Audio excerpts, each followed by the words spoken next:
Welcome to the viewer level overflow and leftover stream. We're going to exact our revenge on a couple of levels that left us defeated over the weekend. And we'll just try to tick off some of the clears that had eluded us previously. Beginning with Donkey Bits of Butter with Bullet Fly Wings, which I understand was some kind of reference to the Smashing Pumpkins, or in this case, the Pumpkining Smashes. Despite all my rage, I'm still smashing blocks with my face. We previously managed to get past checkpoint in this level, but didn't get much further than that, so let's see if we can recover some of our existing progress and carry on from there.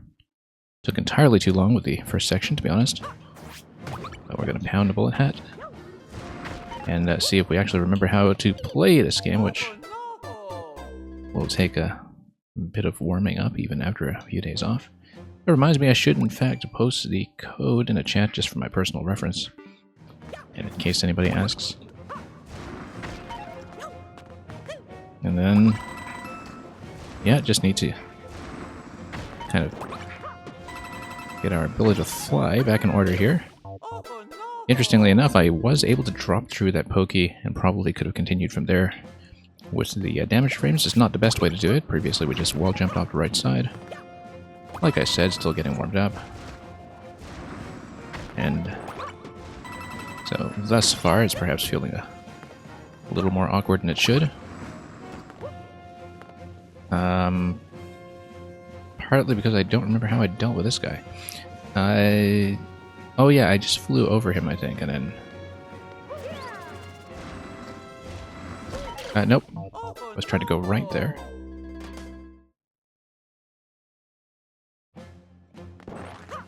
Actually, no, if you take damage from him, I was able to just take damage and continue from there, I think. It's been a couple of days, and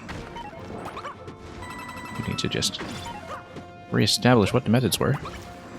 Oh, that was much too low.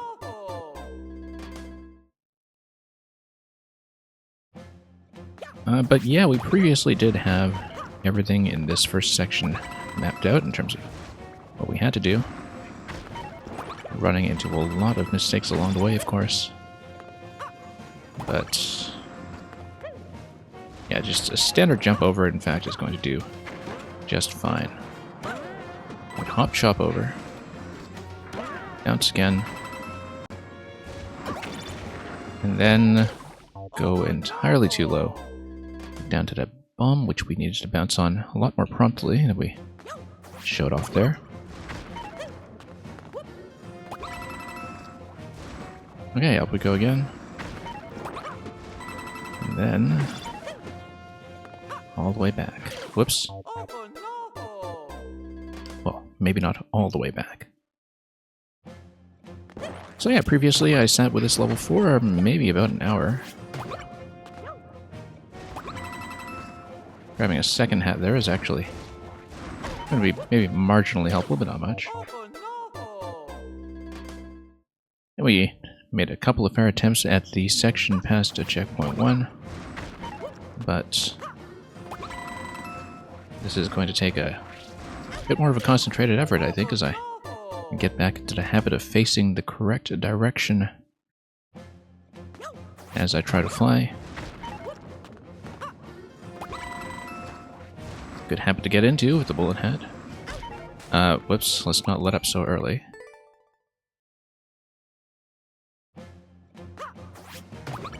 So yeah, a lot of things we could be doing better. I mean, I maybe have falsely assumed that it would just be nice and breezy to get back to where we were, but no, there's actually quite a lot that we need to re-establish about this level in terms of my preferred methods for doing various things and getting over certain obstacles as accurately as I can. So nice high bounce here and here, and that's going to feel relatively smooth. And that was just a straight up miss. I was sort of reacting to the put-a-boot timing at the last moment and just didn't think to aim properly, apparently. Whoops.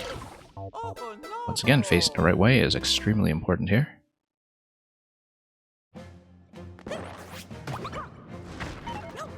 probably don't even need to fly forward that soon on the Twister. The Twister, if you just maintain position above it, gets you in a position just fine, although you do kind of need a little bit of extra momentum, don't you? Kind of gets high enough, because there I tried to just let up on a bullet entirely and sit on top of the Twister, but without holding down the jump button, it doesn't quite get you high enough. So, it is important to kind of boost into the Twister, and accept that you're going to go off the side a little bit just to make sure you get enough height in the first place. So that's a very precisely tuned height on that post-Twister landing up above, just to enforce that the player has to understand how to do that, and take a bit of a risk in starting up the bullet when you're not yet at the required height. Yeah, because you do need to hold jump into this thing and hold jump into the right direction, which once again we've been kind of neglecting. You can, of course, dance on that Twister all day. I don't think it quite qualifies as an SD lock. It's pretty much obvious that you're not going to get anywhere from there.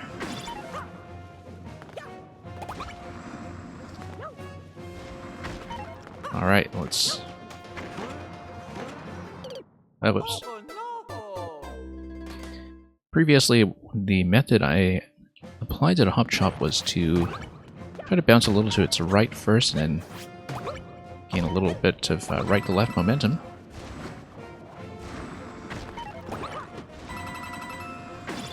We'll see if we can do that.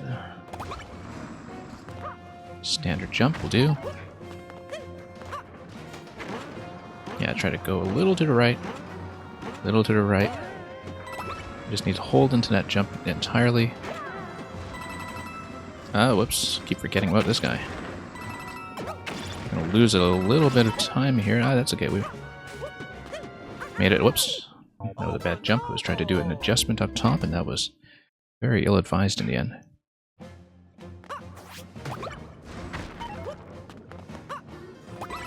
Okay. Boost into that. And here we go again. Yeah, hitting that on the lower level is actually best, less skipping around to do afterwards. And then, I was about to say, let's not forget about the bomb, but first we need to not miss the hop chop completely.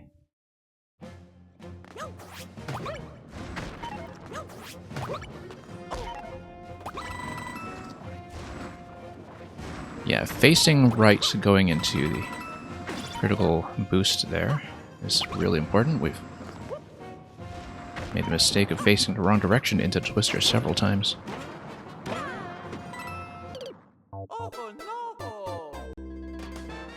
And of course, the up chop is quite a wide target to hit. Let's give a big shout out to Extra Typo, who I understand was actually just playing some Klebbers. We just started up over here. And welcome to all the usual suspects: Dustin, Dude, WTF, Scrabble, Kitty, and Tactics, and all of the people who, true to the copy pasta, I actually do know IRL. Always nice when those kind of hijinks are actually accurate. So yeah, we just got going about a minute ago. And we're returning to some creations that we failed to complete this weekend. I certainly hope everything with Word Game streaming was just fine over there. Whoops.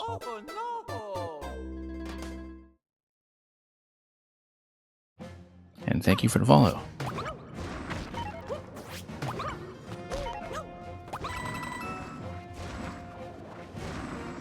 Okay, let's see where we were. We need to hit this switch, come back here, and not run into everything headfirst along the way. It's to answer the question of Wolga's puzzles when. Yeah, I actually have been playing around with that mode quite a bit off stream. and really should do it on stream at some point. I've kind of been playing around with it in both Lexicon, and having quite a bit more trouble in Collins, obviously, because I'm just much less familiar with the possible space of plays.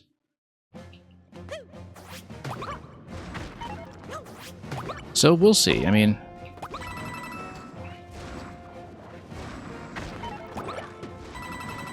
I guess I'll just have to pick one for streaming purposes. Might be a more interesting experience as a learning experience, and as an exercise in public embarrassment to pick the Lexicon I'm much less familiar with when it comes to play finding.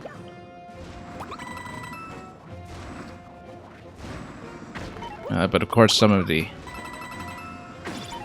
trickier solutions that involve stringing 9s and 10s are going to be a little beyond my guessing ability in either dictionary. You just typed infinitive words at 210 words per minute. Well, that's not quite infinite now, is it? Whoops. There we go. Missed that hat entirely this time. Okay, drop in here. And here.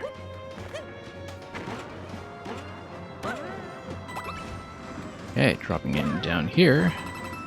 And I keep forgetting this guy. Here we are.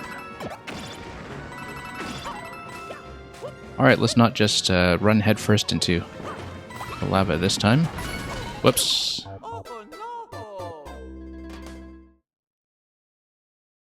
And yeah, Dustin Jude, I'm sure you'll converge upon that eventually. If you don't give yourself a strain injury or something first.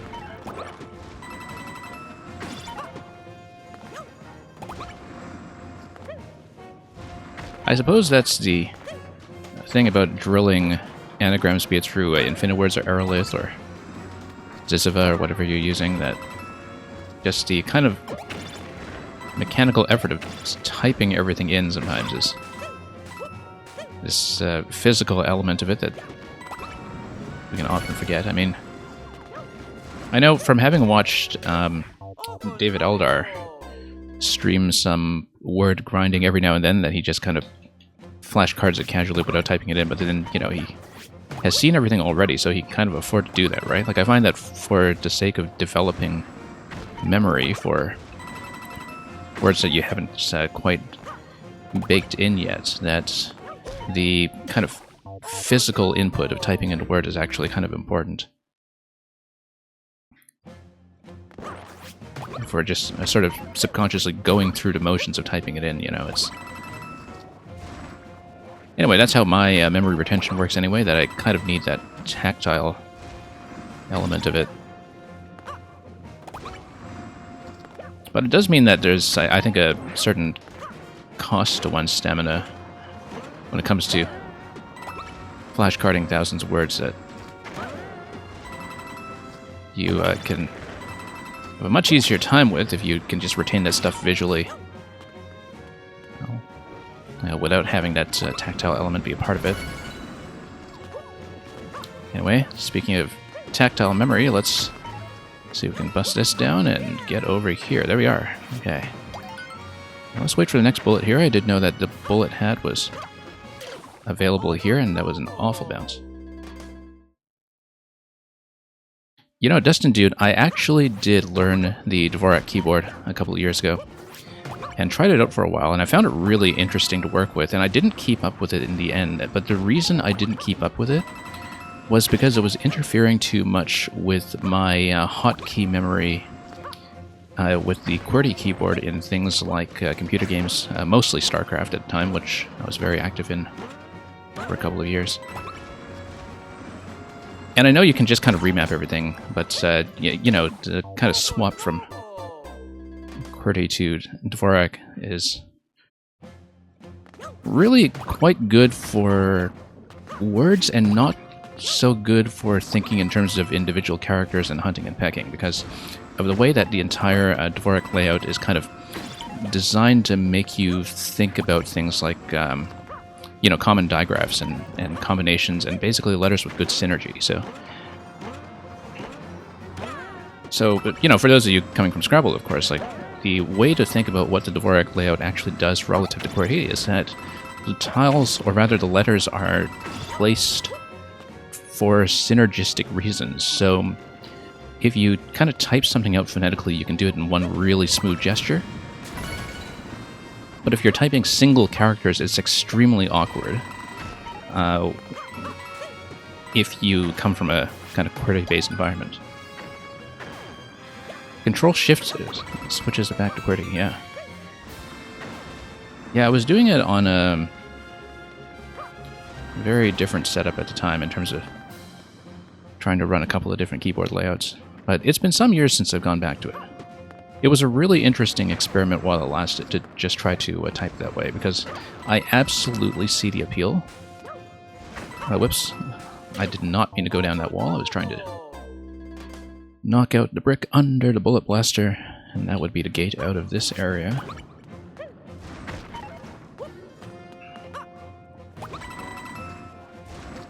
Now, here it is. I haven't actually done much karting on mobile, but I find that I don't type too well on mobile at all, so... Or on any kind of touchscreen-based interface, even with a full tablet.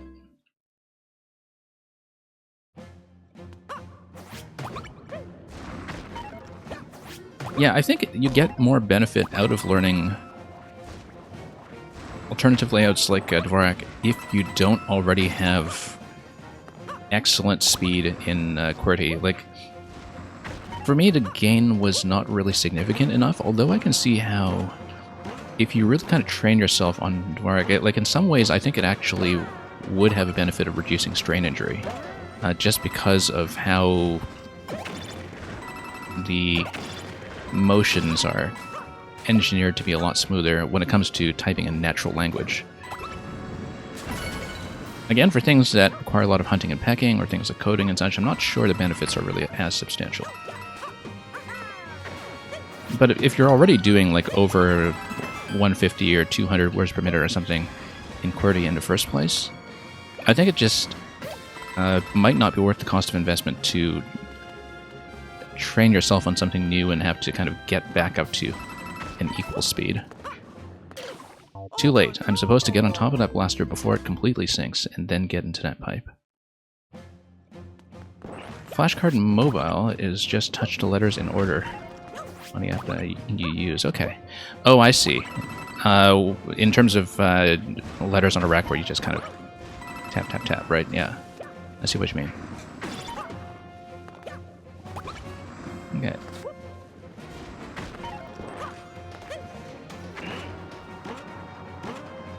Yeah, I should really get InfiniWords going on my streaming setup as well. Just so I have something that's actually usable as a filler in the event of unwanted interruptions, which occasionally do happen.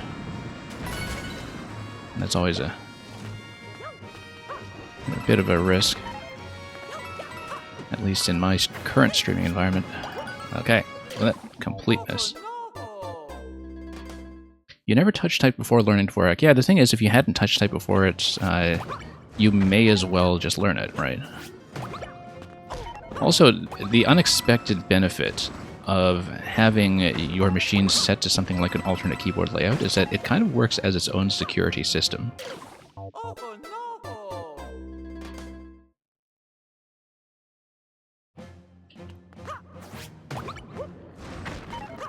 Simply because, particularly if you haven't, changed your keycaps around or anything, and you just touch type based on your memory of the layout, then that's sort of extra confusing for anybody who might be trying to sneak over to your device. Whoops. Unless, of course, they just swap the keyboard layout. You can make your password and no one can type it. Exactly. Unfortunately, that only defends you from humans, not from bot attacks, which are the actual risk when it comes to password hygiene. But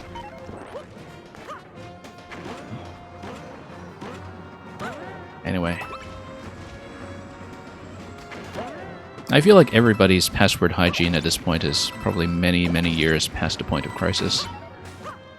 In that, you know, particularly with things like streaming services and food ordering services and everything continuing to splinter across different platforms, that unless you already have a good password management system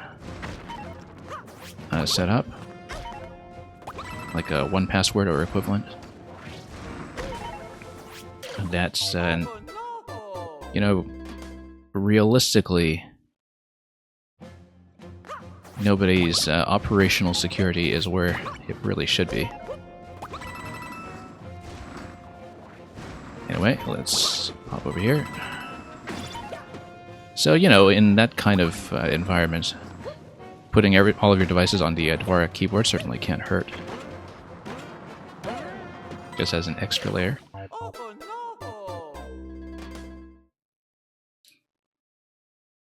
Running Linux seems confusing enough for most people, yeah. I don't know about that. It seems like, you know, among the people who want to bother with it, that Linux on the desktop seems to be... Or, realistically, Linux on an alternate work laptop seems to be a lot more common these days. But I guess that's among people who have kind of established themselves as power users already and have something to gain from it.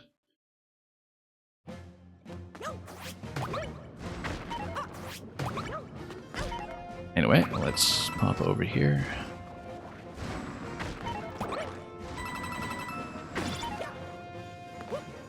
Okay, down we go.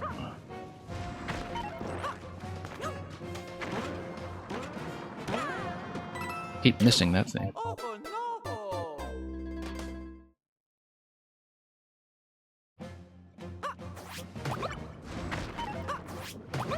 But yeah, the Dvorak layout was really quite interesting. Also, I was always in the habit of pronouncing it the Dvorak layout instead because of the composer.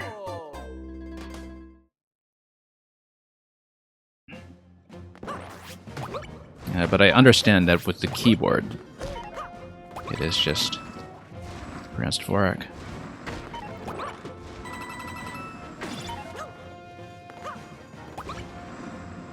Not that I'm often in a situation... Actually, this is probably the first situation, you know, talking about it on a live stream where I have really needed to think about that. In terms of picking a pronunciation and sticking with it for the time being. Whoops.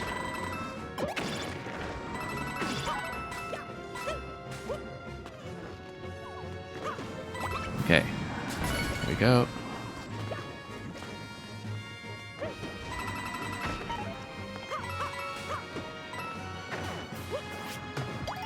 You say like the composer because it's more fun. Yeah, I kind of agree with that. We might just go with that retroactively. And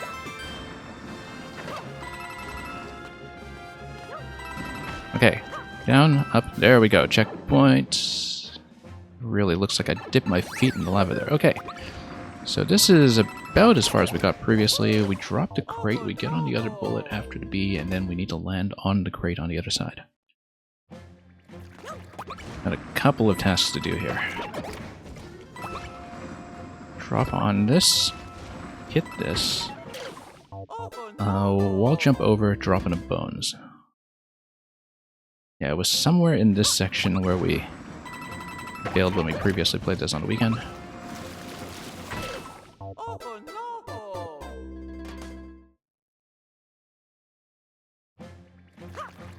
Whoops.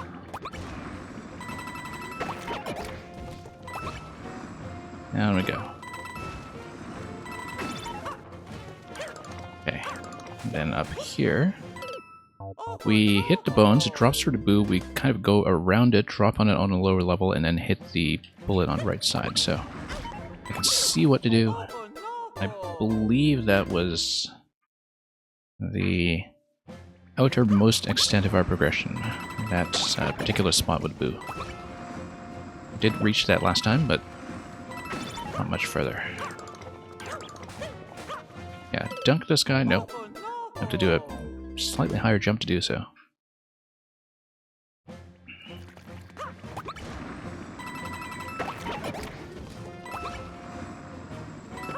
Yeah, Dvorak I can understand.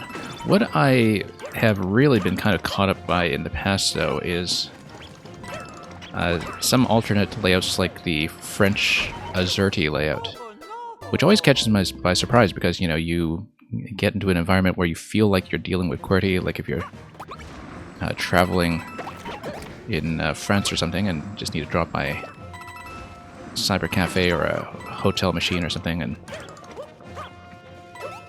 then you realize you're dealing with Azerty and have no idea what you're doing.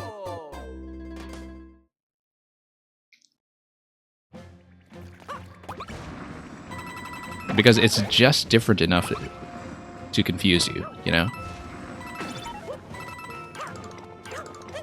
And, whoops. No. And it's one of those things where, you know, as somebody in an Anglophone, QWERTY typing environment, you just occasionally forget exists.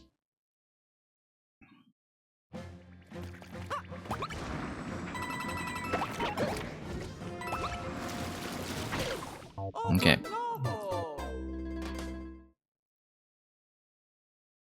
Let's see here.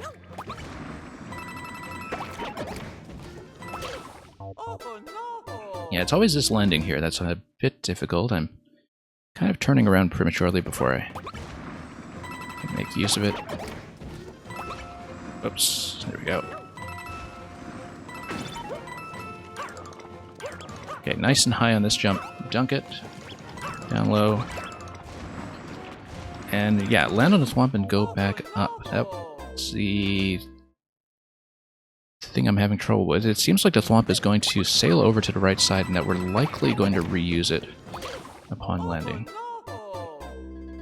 One downside is that if you try to type on anyone else's keyboard, you type about 20 words per minute. Yeah, that is an issue if you have to switch to any environments where you're not in control.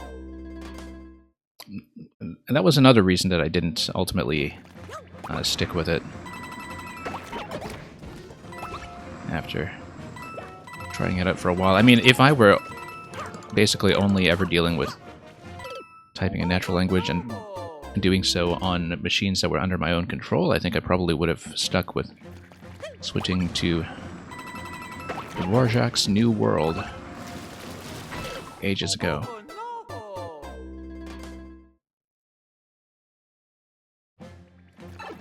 Whoops.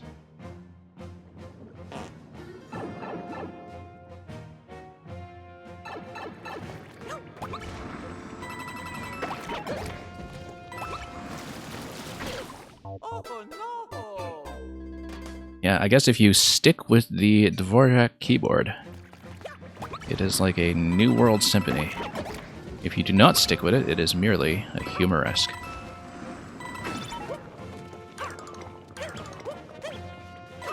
Down we go.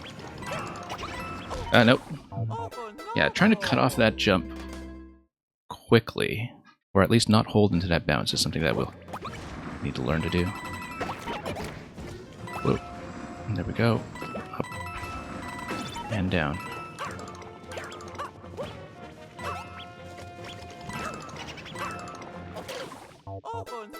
I guess if you bounce on both bones, the timing might work out to land on top of the swamp and pick up the bullet then. It might be smoother. I don't quite know if that's going to be a preferred method yet. It looks like the spacing doesn't quite work out, but we'll have to go over that a few times until we find something that's going to work very reliably. And then we will see.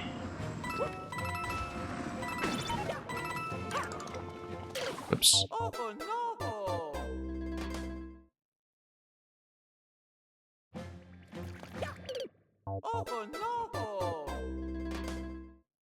Oh, we'll ignore that botched takeoff. Okay, almost.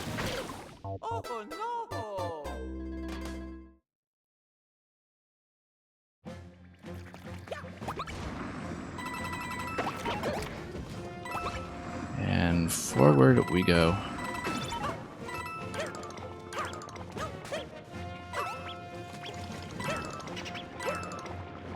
Oh, that's a lot better, actually. The problem is that I need to not lose it over here, because we'll need to hit the on-off switch. Interestingly enough, though, I think if I long jump into the on-off switch from the other side, it might be possible to do it without a bullet hat, but I think there's enough of a stun at the end of the long jump hit that might not work out. So, we are going to do it this way, though. Do it a spin. There we go. Yeah, we do need to lose the bullet hat there anyway. Ah, okay. That I did not actually understand properly, but it looks like we'll have to deal with the big thwomp giving me a push at the end of that sequence.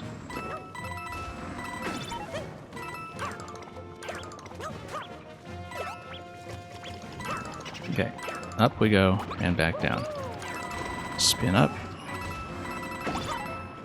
And wall jump off. Yeah, we do need to do the high spin on this guy. I don't think there's any kind of alternative that's going to work. The up arrow seems to imply to both thing in both locations that you do need to prepare to spin. And then proceed from there. Up we go and back down.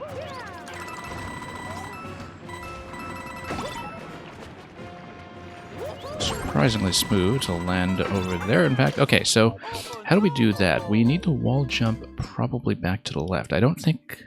you could probably slide down a wall directly, but the thwomp is going to hit that switch almost immediately after. So yeah, there isn't that much time to waste. I do need to head down to that platform as soon as possible and then figure out how to get off of it. Because the idea is that the bullet hits the on-off switch on the right side, and then the thwomp hits immediately after it does so.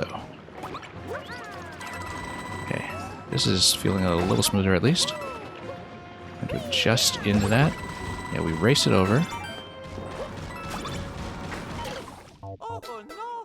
Oh, yes, no, I see.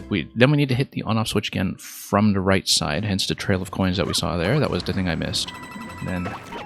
once we do so, we're able to approach the descent of the bonsai build that's going to come immediately afterwards to the right side of that gate.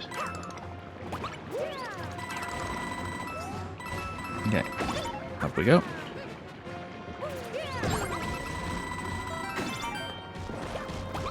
Yeah, hit this wall. Now what? Oh, then we needed to long jump onto that bonsai before it sinks? It looks like the coin trail is telling me to hit the Koopa first before I get on the bullet, but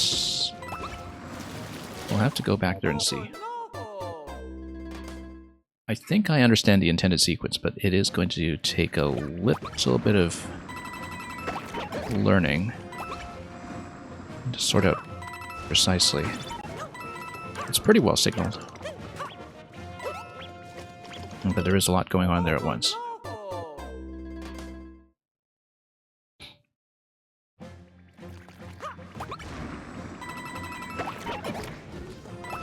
Yeah, generally the readability has been very clear. There have been a few sequences of events that I've needed to figure out by myself. Like this bounce over here, for instance, knowing that I should be grabbing the bullet last is something that is something I just figured out. But I like having that kind of limited degree of flexibility. So do we hit the shell to the right or to the left? It looks like we probably need to hit it... I mean, we do need to send the shell forward, because if we don't, we wouldn't be able to break open the hard blocks to the right. But that looks like it takes 2 Koopa bounces, unless it's one to get it out of the shell, and then the bullet will just naturally push the shell. I'm actually not 100% certain that I know how that interaction is going to work off the top of my head. I believe that if the bullet goes directly into the empty shell, that it should just be a push without me losing anything, but And then I just kind of follow a shell that's traveling at high speed after that. And it should be able to open up the wall ahead of me, but we need to actually try it out to confirm that, because I'm not sure. Yeah, doing that little sequence to grab that bullet above the thwomp is pretty satisfying once you do figure it out. It's very reliable once you understand that that is the way. Yeah, so I think what it is you're going to get on top of the Koopa, and then it's going to be continuing momentum to the right, wall jumping back to the bullet that's on the left, and then you do the push.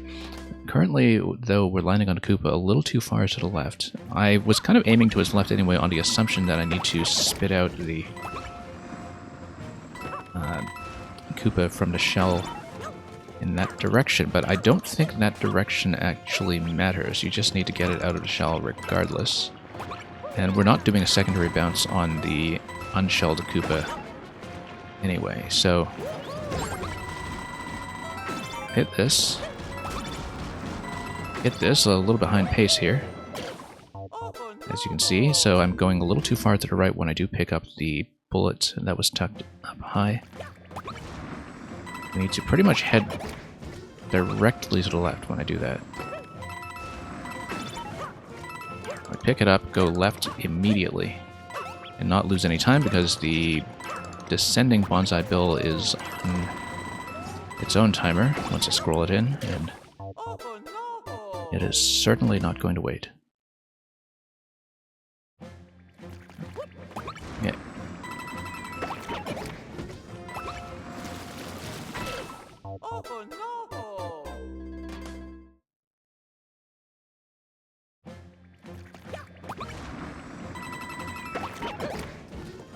Well, not doing too badly so far, giving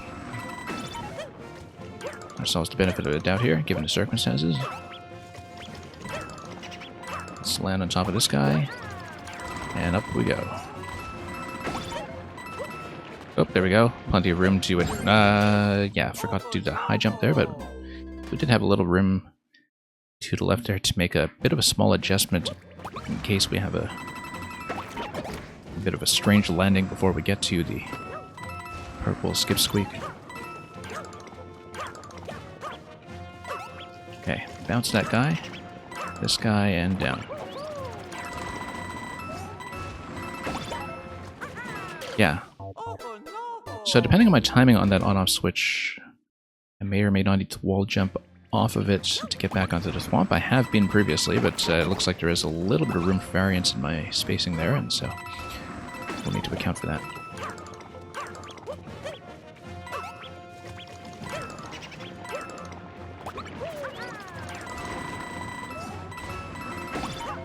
Whoop. Yeah, that was not a successful wall jump. I was just still hanging a little too far to the left. It felt very instinctual earlier. The issue mainly is that when you do crash into the wall with the bullet, it does that bursting animation that actually kind of makes my position a little bit difficult to see, and so understanding where I am going into the wall jump is a bit of an issue, because you kind of have to see Mario's position through the effect.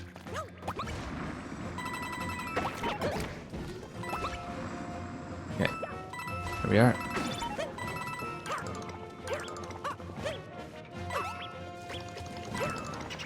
Over to the right, and up. There we go, much smoother. Let's prepare that, and let's get ahead. Immediately to the left. Long jump, Koopa, and then push. That was wrong. That was wrong. Oh, those are boos, that's not a platform. I thought those were clouds for a moment.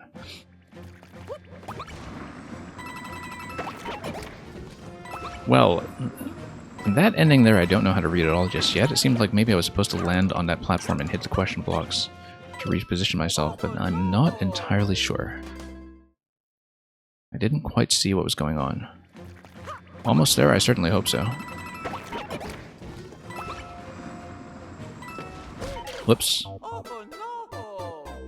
but it did seem like we got a lot further all of a sudden.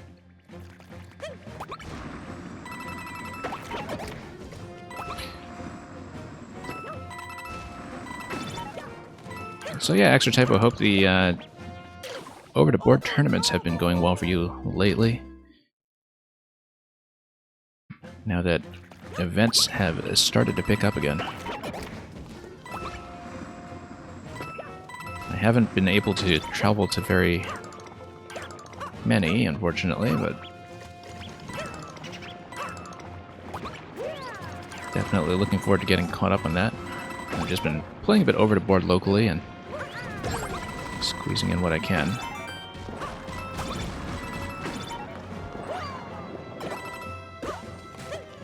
It's honestly kind of nice to be playing over the board at all at this stage.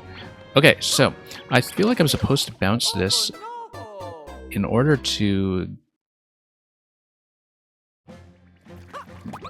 hit the shell before I get up on the boot. In order to do that, I need to be pressed pretty much as close to the ceiling as possible. So I think the idea behind the question blocks there is that I hold jump into it, and that'll get me a bounce that gets me just under the ceiling and allows me to pass through the shell and then wall jump up to the on-off switches up above that are facing to the left. Because yeah, the timing seems to work out there to hit the shell before I ram into the boots that are on the lower level. So we'll see if that works. Okay, long jump here. Whoops, that's not a long jump.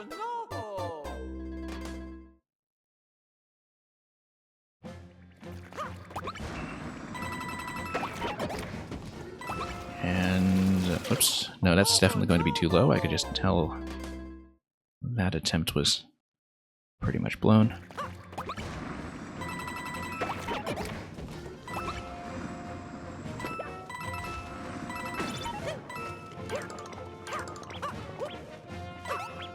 Okay.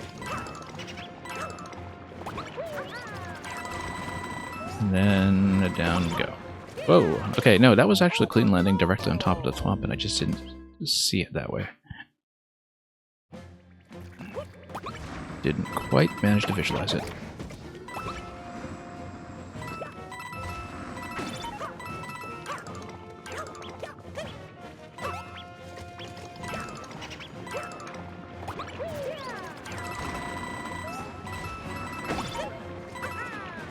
Okay. Where'd we go? The sequence is pretty understandable at this point. It's just a matter of accuracy. Push it to here. Jump and hold into it. Great, perfect.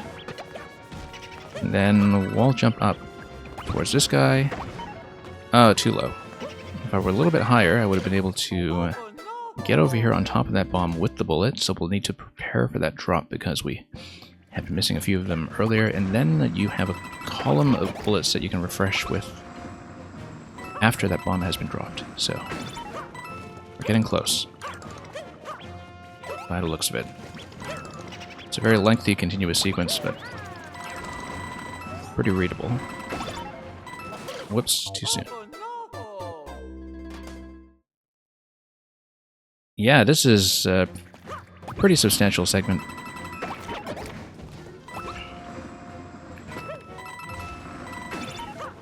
This particular maker, Donkey Mint, is a friend within the community and is very well known for kind of squeezing every possible drop out of his concepts as they come within the kind of budgetary limitations of what you can actually place in the level. So these tend to be very full-sized experiences that test your mastery of the central mechanic. And this whole section here obviously has a ton of interlocking parts that you kind of trigger as you go. You make it to one segment and you basically start to trigger the moving part that leads you to the next one. And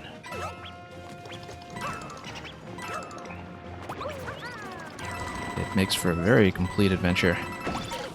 And today we're mainly planning to run things that are on this scale anyway, on the longer side, since these are things that came up with viewer submissions over the weekend that I did not get to complete at the time. Because they do require a bit of a longer sitting. And then, okay, here we are. It's a nice smooth landing, and then we'll go forward.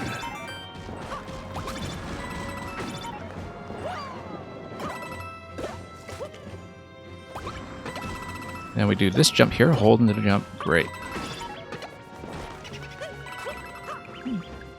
Nice and high over here, great. Drop this guy. Okay, no, I see what's going on here. I actually do need to grab some of the additional bullets on the left in order to sustain my flight until that bomb waddles over to the correct location. I'm going to run out of fuel on a single bullet if I go back and forth with it for too long while waiting for the bomb, so I do need to refresh it as I go. And having seen the timing there in that particular spot for the first time, I didn't really know it was going to take that long. But that's why there's the entire column of bullets there. You are expected, I think, to touch that column of 5 twice, possibly even 3 times, in order to maintain height. And, whoops, didn't slam into the switch properly that time. That's okay, I think I can get back there without too much trouble. Nope.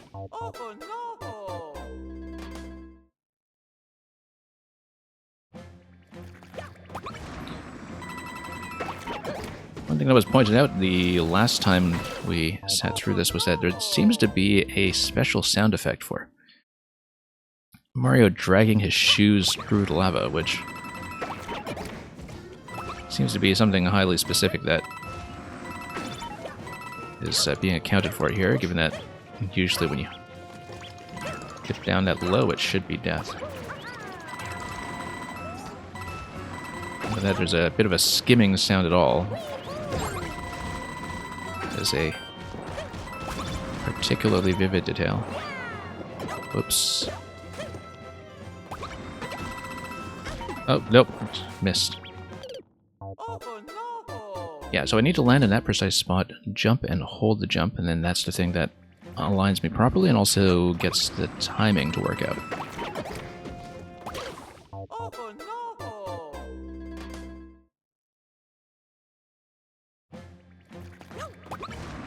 We can totally do it.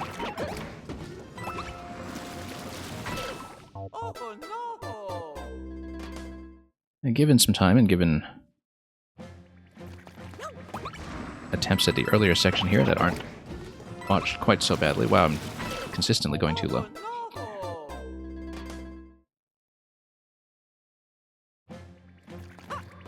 Yeah, this entry sometimes requires a couple of attempts to straighten out, because sometimes I'm just swapping directions too early, or just not dropping in from high enough position. There we go, that should work.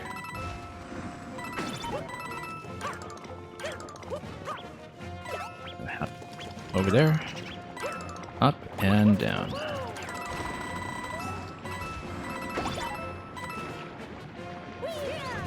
Okay, we do know about this high jump as well as this directional switch.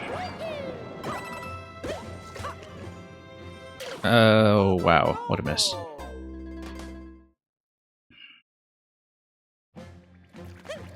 Okay, that was not the best way to go. Get right on top of the crate that time. Really does make a bit of a difference that that crate is bobbing up and down at me all the time.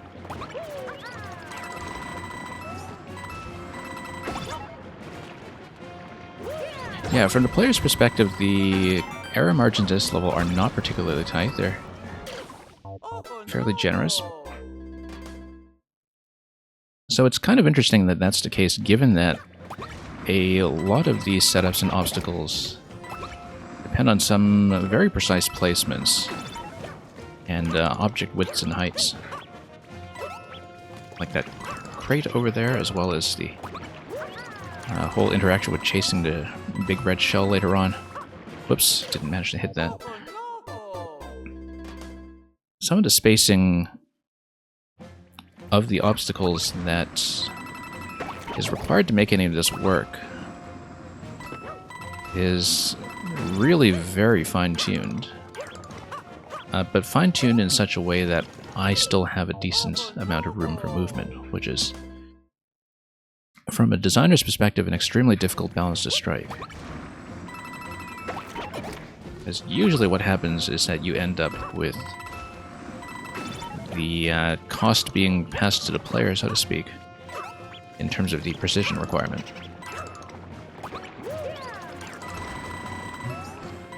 But this is fairly fluid in that, you know, I'm allowed to make a couple of missteps or approximations, and things still tend to work out most of the time.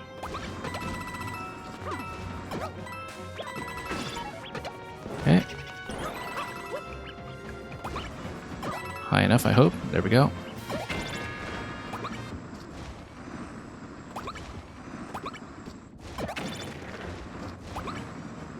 And yes, there we go.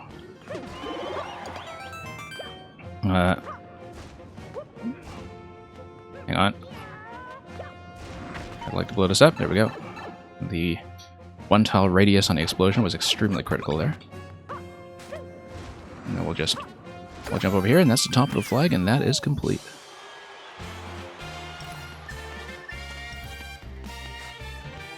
Took a little bit of work there, but we made it in the end.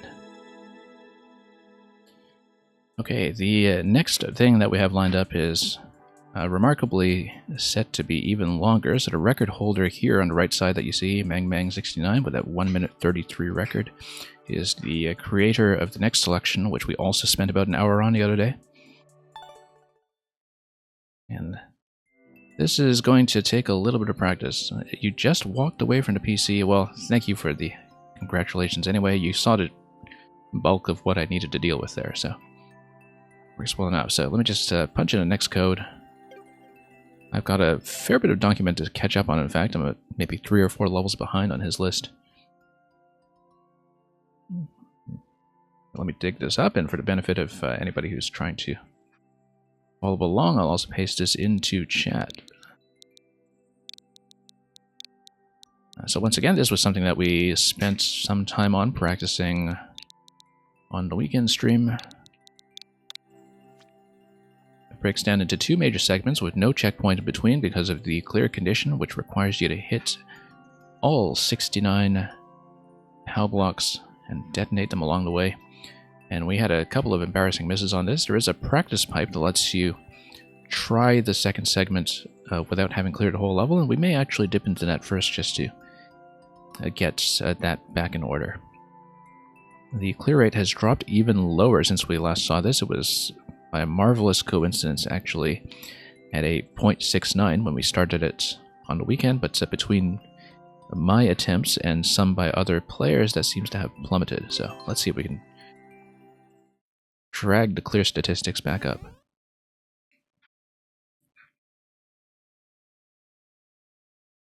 So yeah, for the purposes of demonstration, I'll just show off some of the first segment, but we're likely to try the practice segment after that. Let's just get a little bit warmed up on this section here. So yeah, you kind of have to do everything quickly in a certain sequence. Activate that platform, get up here. And then most things we've kind of figured out with experience, but because there is a set order that makes this work efficiently. Activate this guy. And the Thwomp cannot be touching ground when you activate a POW, or it dies, and we don't want it to die because it's required to hit some of these along the way. Luckily, if you make mistakes along the way, you are able to continue and practice even if you are no longer able to register to clear officially. So that's what we've been doing along the way. And as I can tell on this attempt already that I'm kind of behind pace because of the screen scrolling, kind of getting ahead of me. Activate the swamp. There we go. Yeah. Basically, the swamp is needed to activate this POW over here, and then we can pop this. I'm way behind, as you can see, and that's going to be a big miss. Now, this bit was the part I was having the most trouble with, catching the POWs that spring up here. And getting these triple hits down as well, which is a big problem. So yeah, we might try to just get this first segment down at least once first, just to warm up with it, and then we'll try to practice the second half and get back up to speed. So this one I do expect to take a while, just given how much has to go correctly in a single run in order for the clear to happen. Okay, there we go. Falling behind a little bit, but much better than last time. I think I discovered that 4 was the optimal number. 4, and then 2.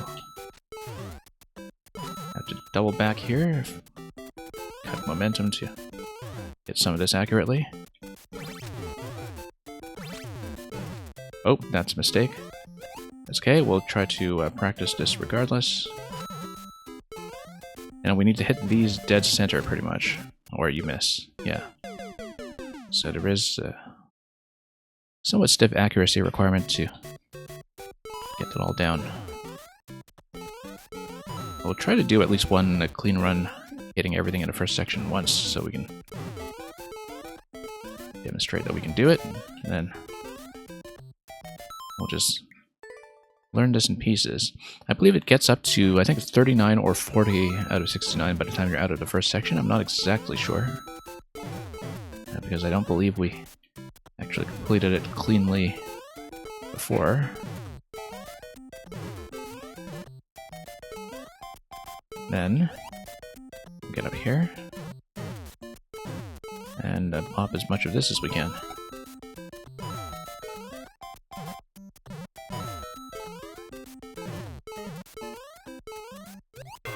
Okay. Got slowed down a little bit, but thankfully not too much.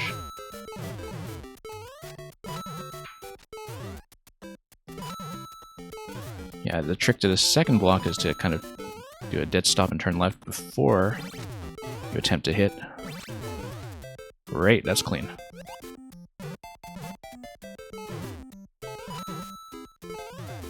Okay.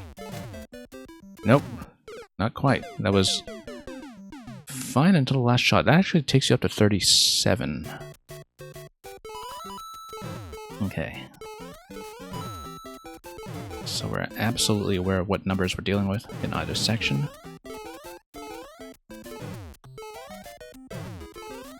I think I did miss one there, though. I believe it's 38 total in this section then.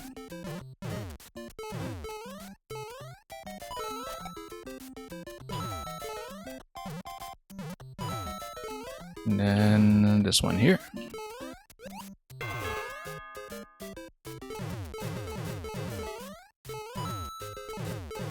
And then we'll try to catch some of this accurately.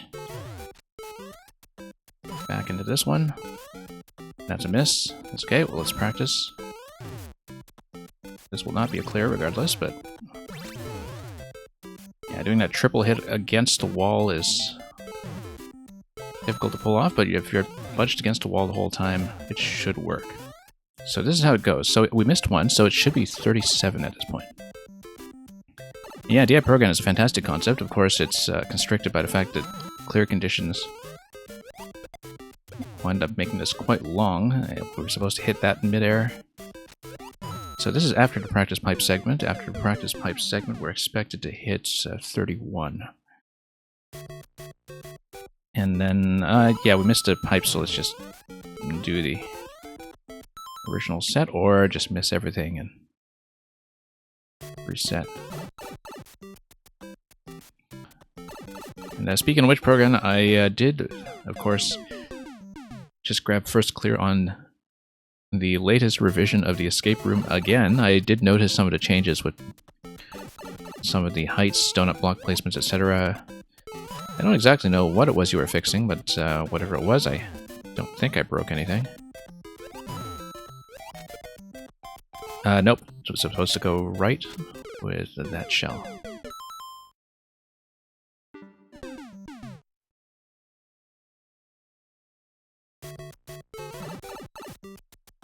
So yeah, about a 2-minute and 3 record on this one. I mean, it's constrained by auto-scroll the whole way, so not a lot of flexibility when it comes to completion time.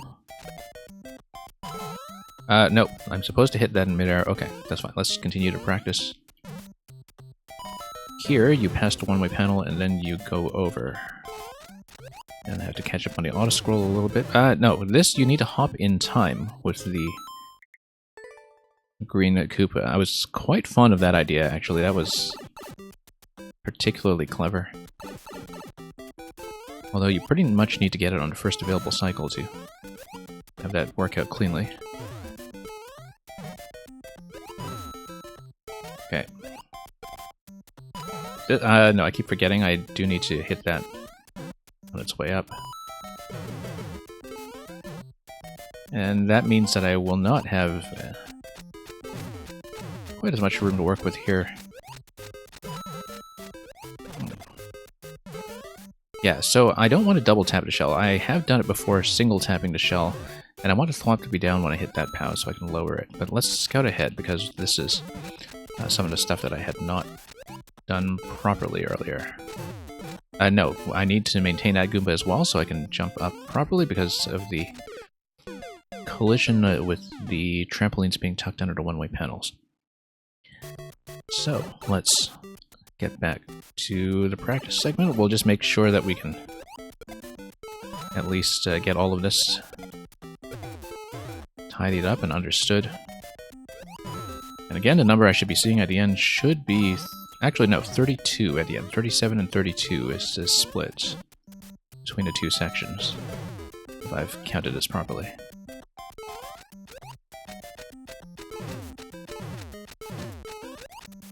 Nope.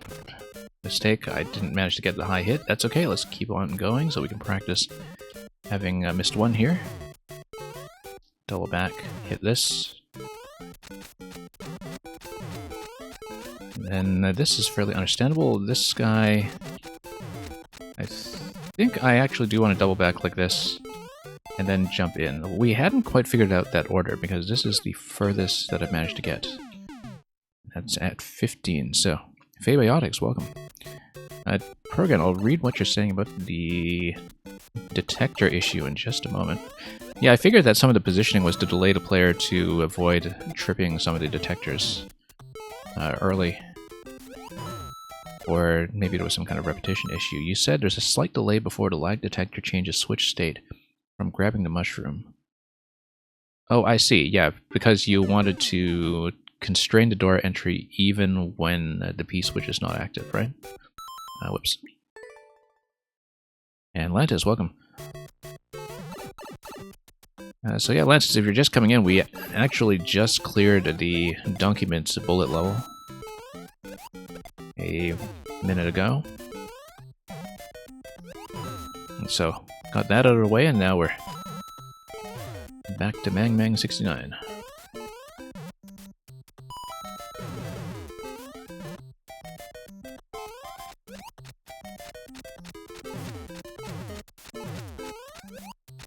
Okay, nice short bounce over here. Again, if we have a slow shell there, that's going to work a lot better.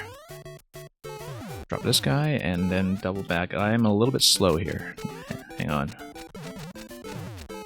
Yeah, that's the thing, is that when I rush ahead to practice some of these segments, it sometimes kind of understates how constrained these timings are.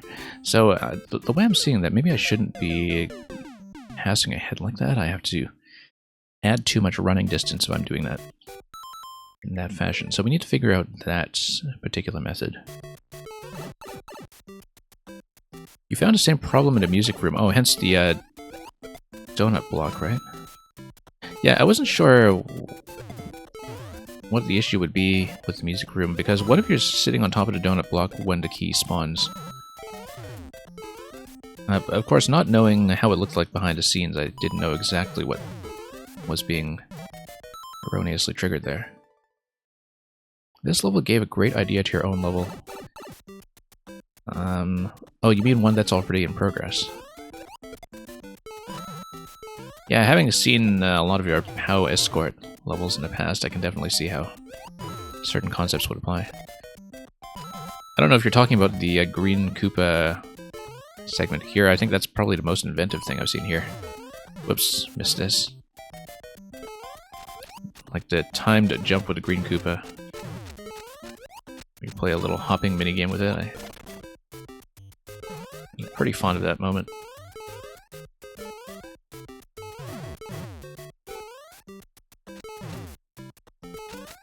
I do appreciate that this is a clear condition level that is not afraid to go long and squeeze all possible juice out of the concept. Too slow. Yeah, a little bit too much back and forth there. Your level in progress is an anti-key level, I see. So, do not grab the keys. That's interesting given that keys are in a static position, unless of course there are just objects tied to keys, or enemies tied to keys rather, that are relevant here. Whoops. Missed that. So yeah, even if we're practicing the segment, we do need to try to hit everything we can just so the scroll timings are going to be consistent with what I'll have to realistically deal with in a situation where I am going for the full clear. Whoops, wrong way.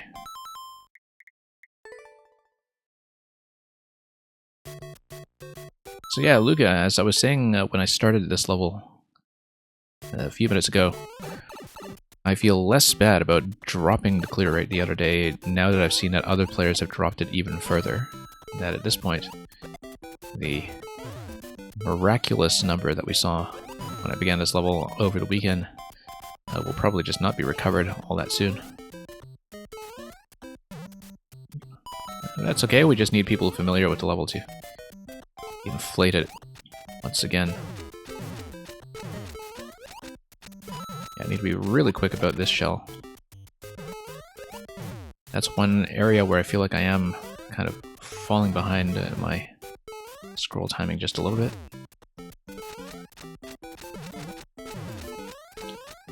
Yeah, I still don't really know what my approach to this guy will be. I think this is ideal. You minimize running time. Okay, great. Great. That's how to do it.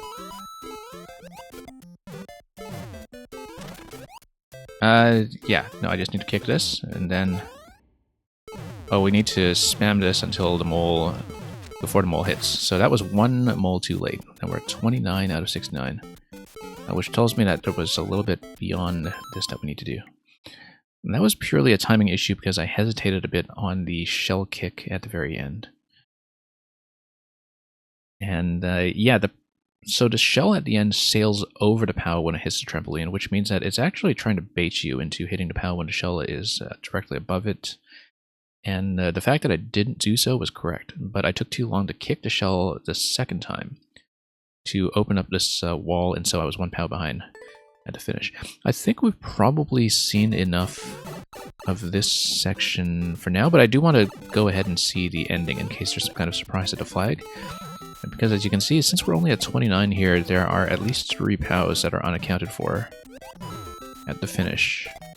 2 or 3, I'm not exactly sure. And so it's probably best if we scout ahead first, in case there's some kind of flagpole surprise. And once we've seen that, then we'll be ready to start this thing over and go for the actual clear.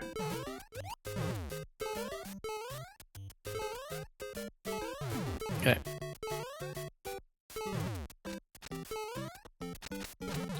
Yeah, straight up against this guy.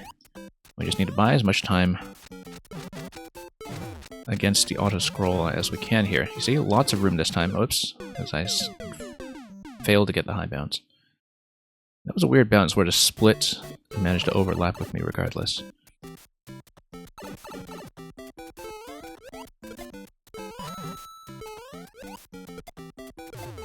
But yeah.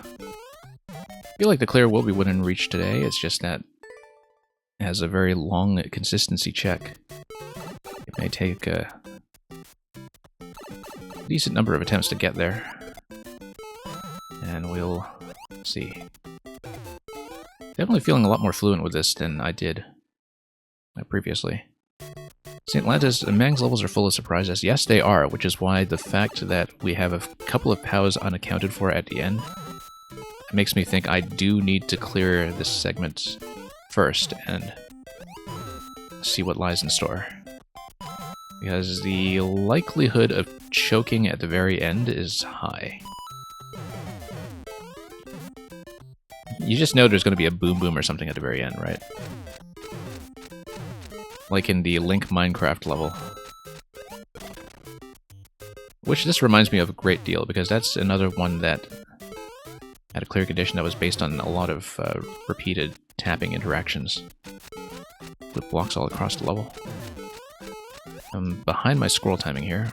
Whoops. That's okay, we'll get caught up.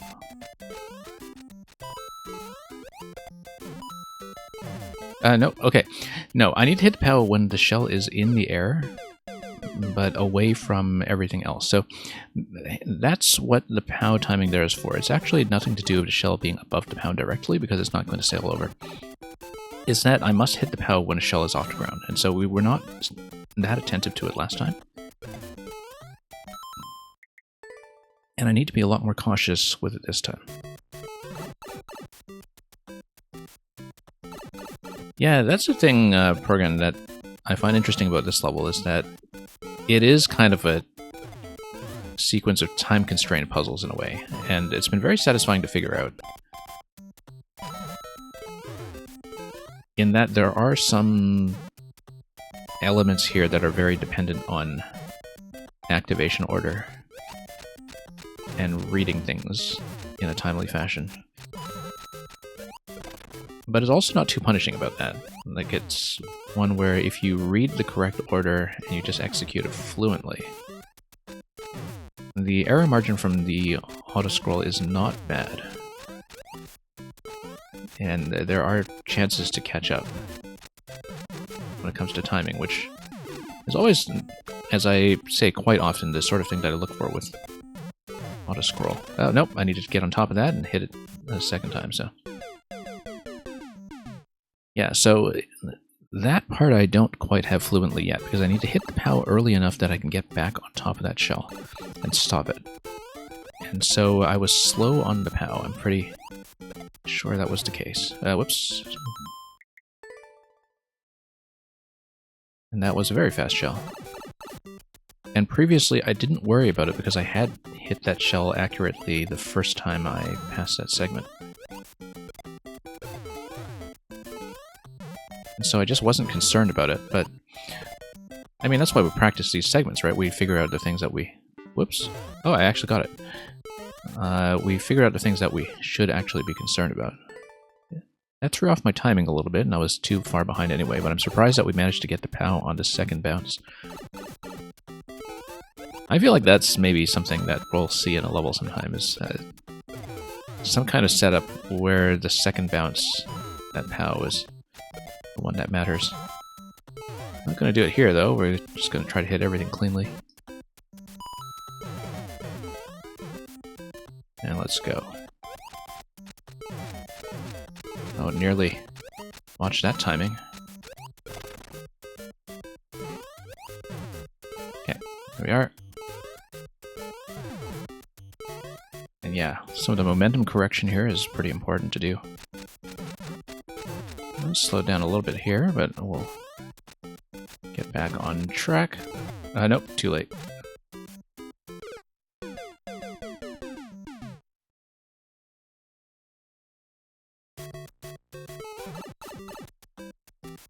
And Luca, you're going to summon the Maker? Okay. I guess that is one of your special powers.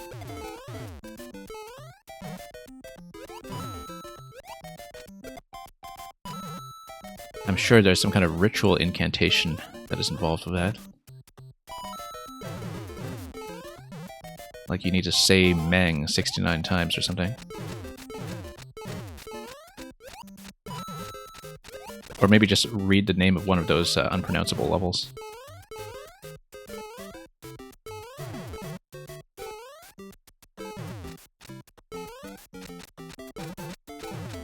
Yeah, that's probably the secret to some of those level titles by Meng that look like the result of mashing one's head into the keyboard. That they are actually secret passwords and incantations. Summoning rituals. Whoops, no, I jumped a gun on that one. I was going too soon that time to try to compensate for going too late earlier. That was a pretty clean attempt too. So. Okay.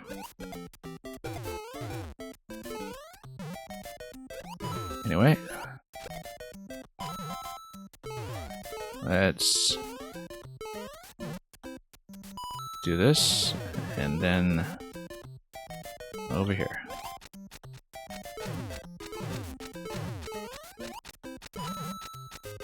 Okay, good. The shell timing is working a lot better than it used to.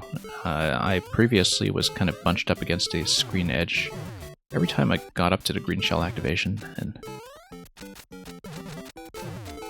yeah, I think on the previous stream, most of the time when I got up to that green shell, I was doing the double tap on it to send it forward much too fast. Nope, too soon. Anyway, Meng has been summoned since Luca obviously speaks your language.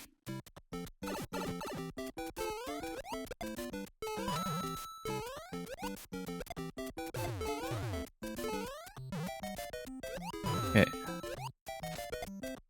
Let's do that.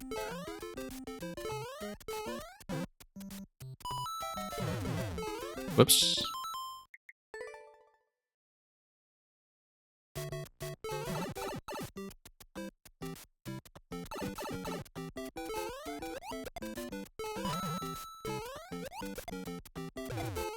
Did you know that the people who speak that language have 69 words for snow?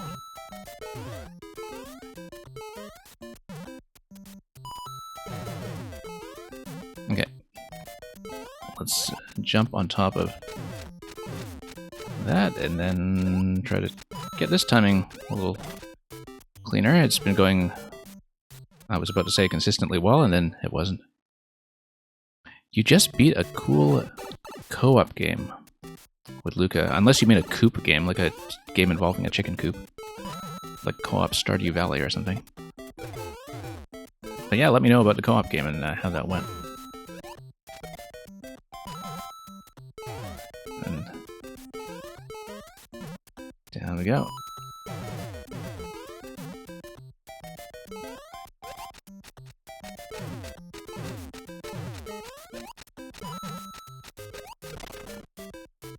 Now let's get up here, hit the POW, and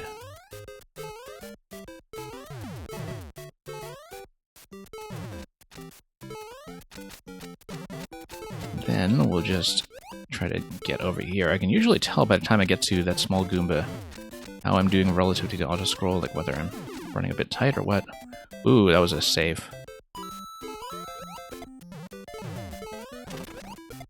Okay, there we go.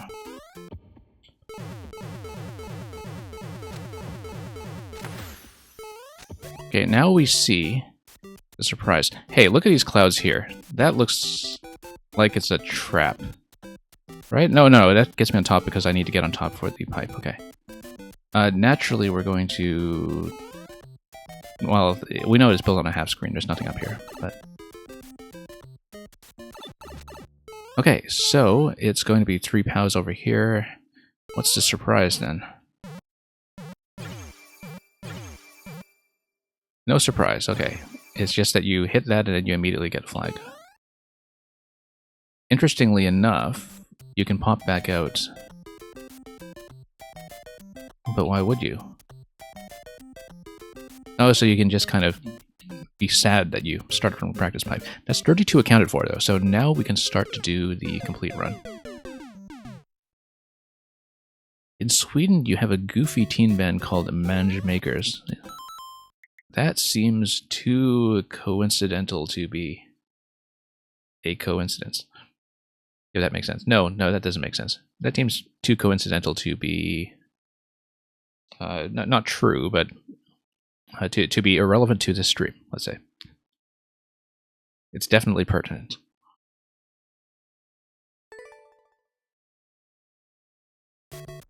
Anyway, that's the surprise. There was, in fact, cake.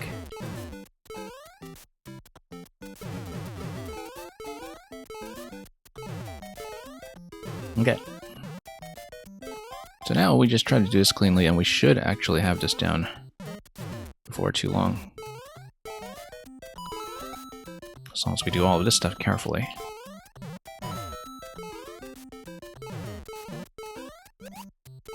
Now that we're a little bit more warmed up. Okay. Stop here. Whoa, no. That was awful. It's okay. Activating the snake block nice and late is fine, as long as I'm fast enough to get over here.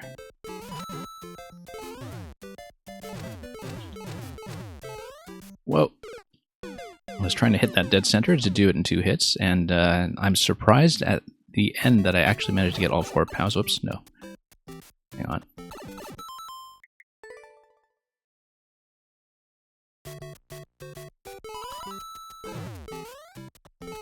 Wait, hang on.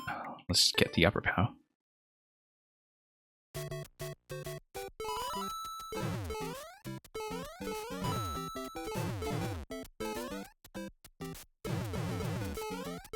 And then sneak over here as quickly as we can. I have not been bouncing directly over to Spike because I don't feel like it's necessary to take that risk. Yeah, main issue was that I was inaccurate about the pows at the very end in the previous run. Whoops.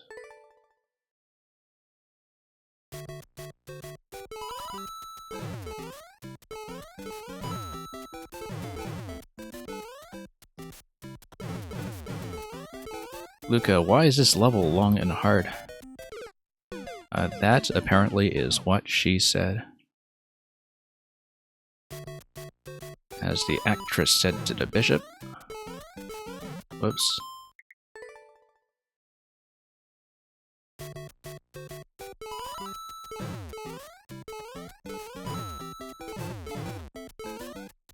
What they did not say, of course, was, why are there no checkpoints? Now let's get back in decent pace here. It looked like I'm a little bit behind where I want to be.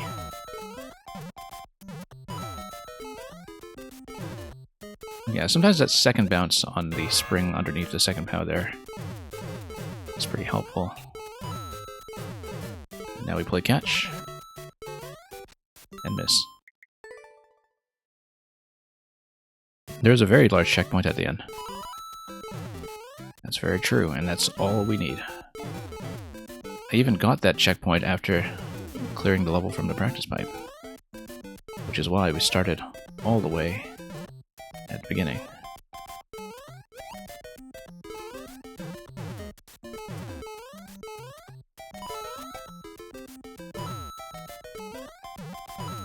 Alright, we'll hit that, and then whoops, nope.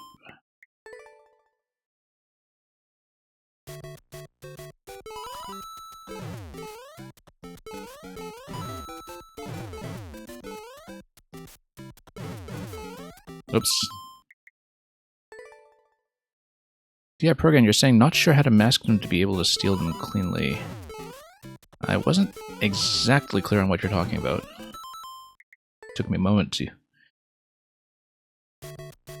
kind of catch up in that message. So I don't know if I just lost a train of our conversation there. Unless it was about the keys in the anti-key level that we just talking about.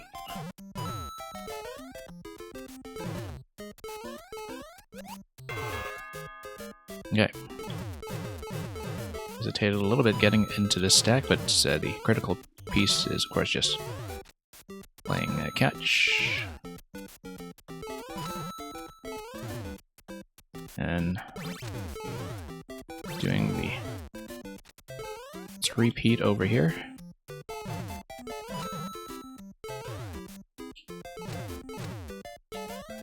Okay, 37 out of 69, and we are in the second half. Let's see how we do. Let's see where we might potentially choke.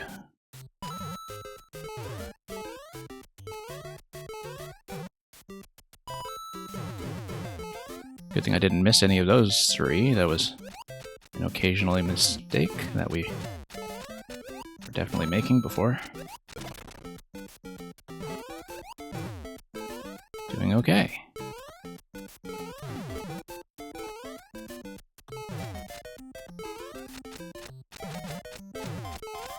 Doing more than okay. Let's see.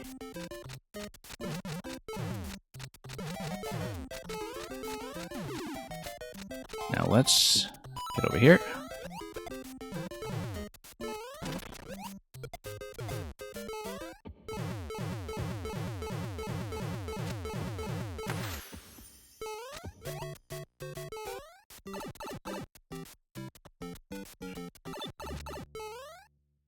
All right. That nearly went badly. I nearly got on top of that power mistake and jumped up above the ending. I guess that really is the ending surprise. In one sense, I'm glad I didn't show that off. In another sense, that would have been a spectacular way to fail. So, anyway, that is a GG. Thank you for that, man. We only raised this by a 0.01. This was a 0.61 when I started it today, so unfortunately we did need to clear this quite a few more times in order to get it together. But yeah, we actually got that done fairly quickly, so I am going to pull up something from very deep in the unfinished pile as a bit of an extra treat. I was not expecting to get both this and a document level done this early in the stream, so we've got lots of stuff on call for this kind of scenario. This is a level from way back. I think I played this maybe 2 years ago. And I never finished it. And it is about time. If I can read the code accurately, I'll also copy it in the chat. So this is, I think, one of only 2 Mang levels that I attempted but didn't finish. As you can see, it's from June 2020. And Dr. Duck, the grudge matches have been going very well so far. So I never managed to finish this one when I played it originally. And if you look at Mang's original account, I think I finished everything that has been posted since this, except for Space Bunny 3, because I was doing the Space Bunny levels in sequence. So we're going to follow the instructions of the red space fish, which are undeniably jank. And we're going to see how this gets. Notice that this is from 1Y Mang, so this was made 68 years before Pow Pow 69, which we just completed. And I'll have to see if I actually remember how to play this, because... yeah, fish goes up, and the thwomp does something. I don't really remember this. Like, I remember how the mechanic looks, but I don't remember how to actually play it. Oh, it's a damage boosting, right? Where you need to ride the thwomp and...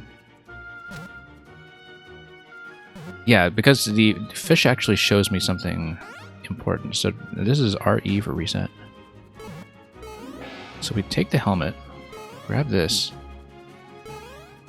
and then the thwomp sends me up, I think. I did get further than this previously. I got fairly far in this zone, but...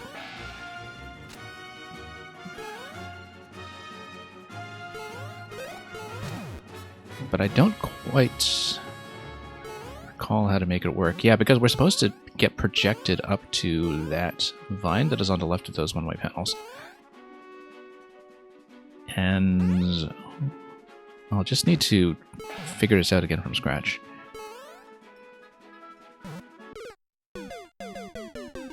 I clearly need Thwomp momentum, but I don't know if with the low gravity... I mean, the fish kind of shows you that you're supposed to get up on top of the Thwomp, and then it's supposed to send you flying sky high, just because of the way it's following you. Yeah, follow the instructions of the fish. That's what I was trying to do. Where you kind of jump into the Thwomp, right?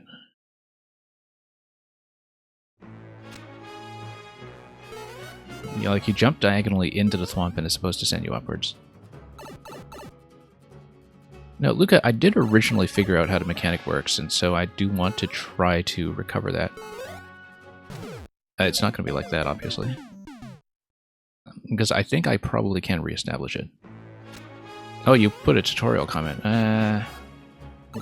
Maybe we'll look at that in a bit if I can't quite figure it out. It looks like the fish is telling me to enter from the left side if I'm going up, but we'd have to raise this slightly to do that, wouldn't we? Let's see. No, I know that's what the fish is trying to demonstrate. Oh, whoops.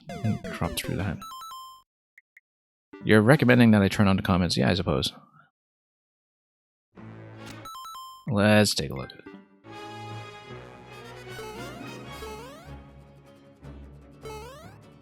it. The comments are extremely helpful. Possibly it's in the next page. Jump here. Okay, wait. Can't quite see. Come on, comment, come back. Jump. That's not helpful. Not a good placement. No, we can figure it out.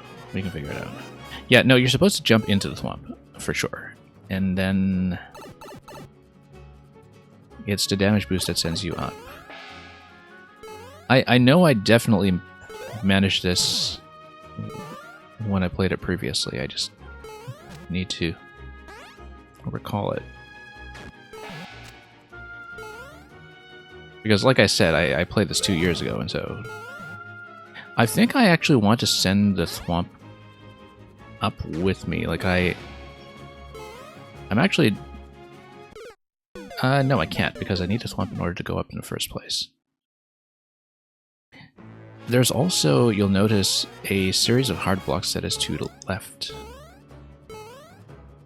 Yeah, no, I need to let the Thwomp pass over me, I think. And then I jump into it. Because notice the vine placement that is at the very beginning. So I actually want to get down on the vine and bump the Thwomp first? No. I think I definitely need it to be kind of above me, maybe even placed where the arrows are, in fact. Yeah, no, I actually can jump over the Thwomp, I think, and... unless I let it squish me, like I let it crash into me and then jump as it's coming over. Let's see. This is... no, that's not it. We'll get it eventually. We'll get it. This is probably why I didn't finish it the first time I played it originally. Okay.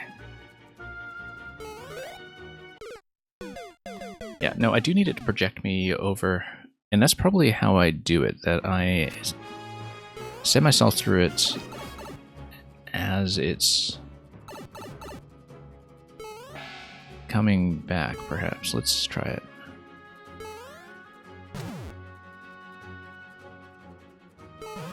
Nope.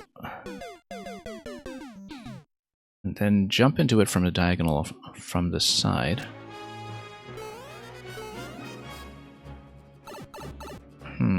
Curious. Because that's one way to start from the left, right? Do this. And then...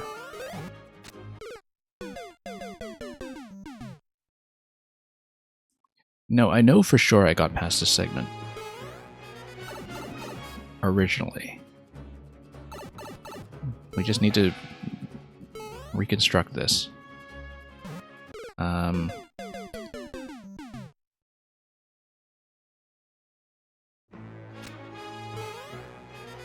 And we'll see. See, this is what happens when you don't read instructions anyhow, so... Follow the instructions of the fish, that's what we were doing. Swamp goes over there, it's going towards the left, and... I think it's supposed to slam me against a wall. And that if I'm against a wall, then maybe the... Yeah, if it's slamming me against a wall, I think it's supposed to project me up from that point. And you just kind of hold into the jump in low gravity, and it should actually send me up.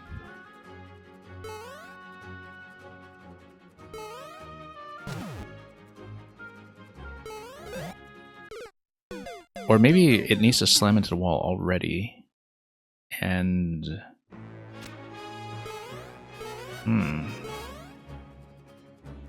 Follow the instructions of the fish, right? Why wouldn't it,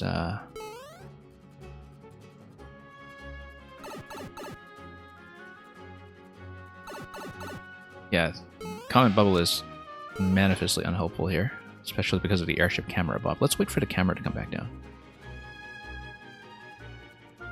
Is it going to tell me anything? Hang on. Yeah, jump here. So you jump from the vine into the thwomp, and then you want its forward momentum to kind of send you over. Alright.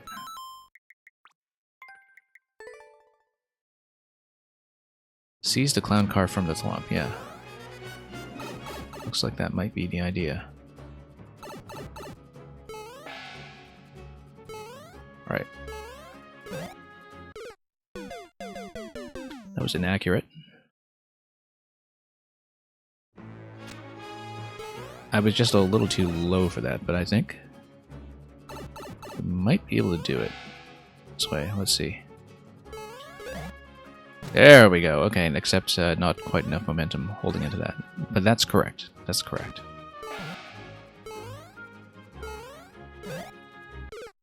Yeah, no, I do want it to be coming over already, and then I want to hold into that jump, so I don't lose momentum. But we have the rough idea, and yeah. I don't even know how I figured this out properly the first time. It was probably not by reading the comment. There we are. Wrong way.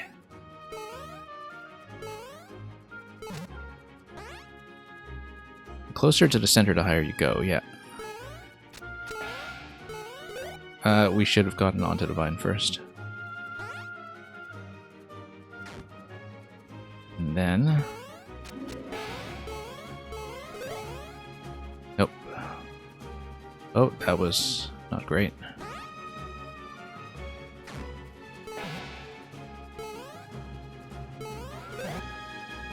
There we are. And then I need to kind of redirect along the wall to get onto the bumper on the right side. Okay, we get it. I certainly hope so, anyway. Nope.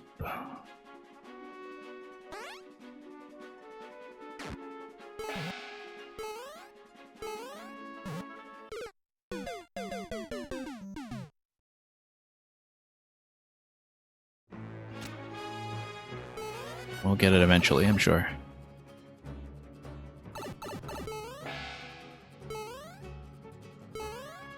No, it wasn't sailing over yet, so that was not a good idea. The thwomp needs to be moving. It needs to be crashing towards me for that to actually trigger.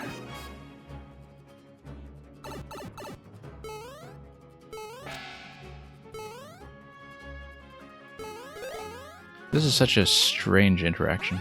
Yeah, you do need to enter the thwomp from the side.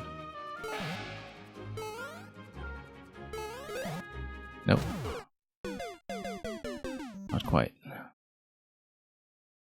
But if we can get it to work consistently, then That's really all there is to the level, as long as you read accurately where you're supposed to go as you go up.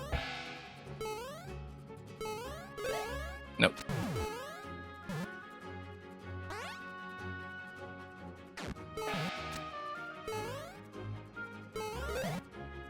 There we are. And then we'll try not to do the full reset this time.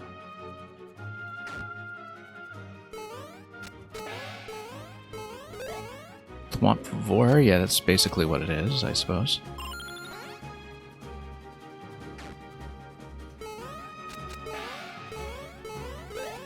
Nope. I suppose I should be climbing this fine. I know it's not even coming towards me yet. Let's... Oh, almost. Almost. Almost by mistake.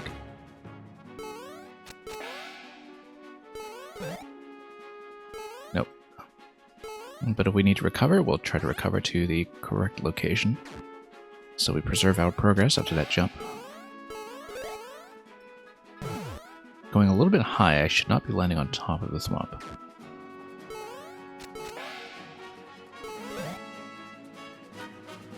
And yeah, I didn't quite veer in the correct direction, but that was a good jump. My curvature was just incorrect coming out of that. Not quite.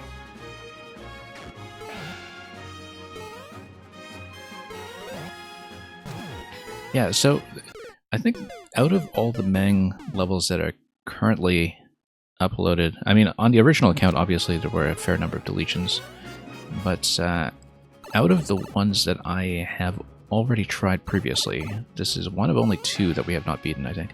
And yeah, good night, Extra Typo. Thank you once again for the raid, and definitely going to see you around the boards, if only virtually for now.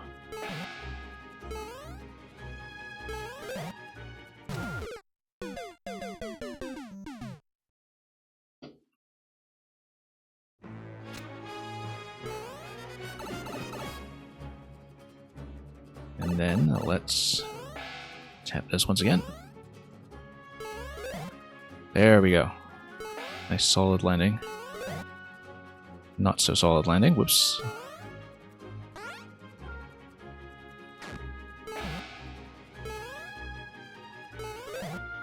Nope, not quite.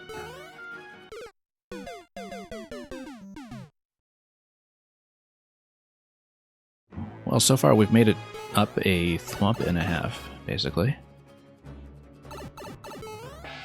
I kind of remember that I actually did get past that point originally. Oh, oops, bumped my head there. I certainly never finished this, but which is why we're doing it now, but I think I definitely got past what we've seen so far. Nope, not quite. Not quite the curve we needed. You think I got CP1? Oh, there is a CP1. Okay. I guess it's a giant vertical section. Yeah, I don't remember because it's so far back that I just had a very distant memory of how this mechanic looked. And obviously had to relearn it from scratch. Ah, I see. So that's going to be the exit of the reset door down here to the right. Okay. Ah, okay, and then you need to get the thwomp to whack you from there.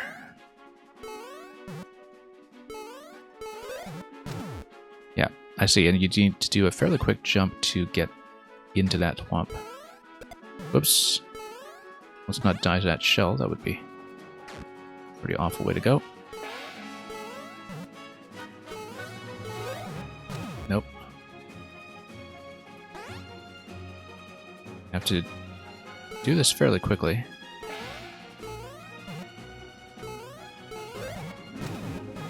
Okay, that's correct, except I didn't quite manage to make it up here because I reacted poorly to my success, which is how these levels often go.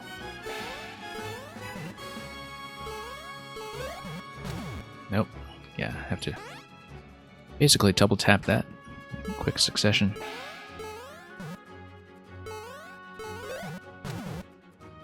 There we go. Okay, checkpoint 1. as we were just saying. I don't have a helmet here. I should probably get one.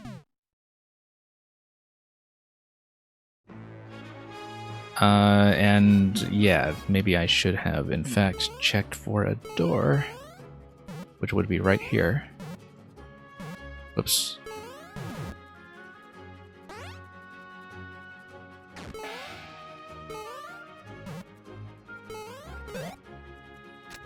Not quite. I need a lot more height to get around that.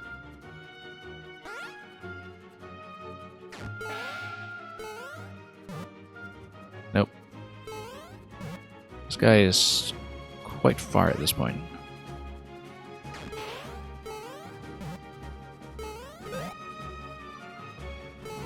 And I needed to jump into the helmet and into the swamp. That was pretty clear. I knew what I was supposed to do, I just didn't do it.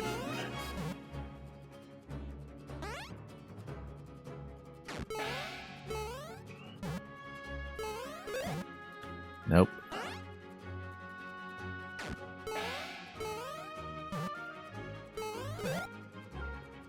Not quite.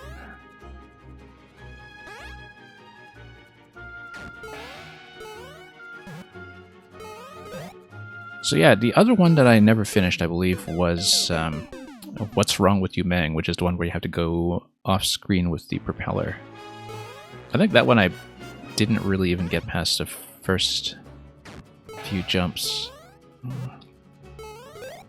But of course I was much less experienced at that point, so maybe even that one we'd be able to crack if I kind of took another go at it. That one's so easy. Yeah, well, it's the one that I had the most trouble with, believe it or not.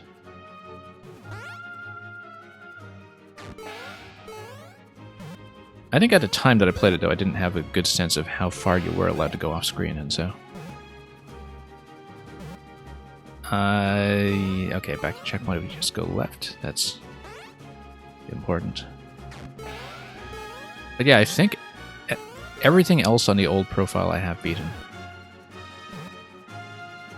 I know I must have missed one or two hard mode objectives, and I can't remember which ones. I know I haven't done all of the hard modes.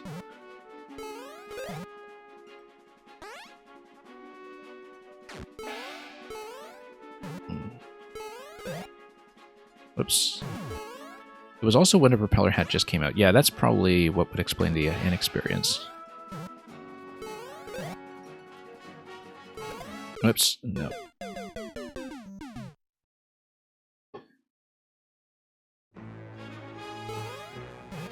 But yeah, this one has been sitting in my notepad for the longest time as something that I'll eventually do.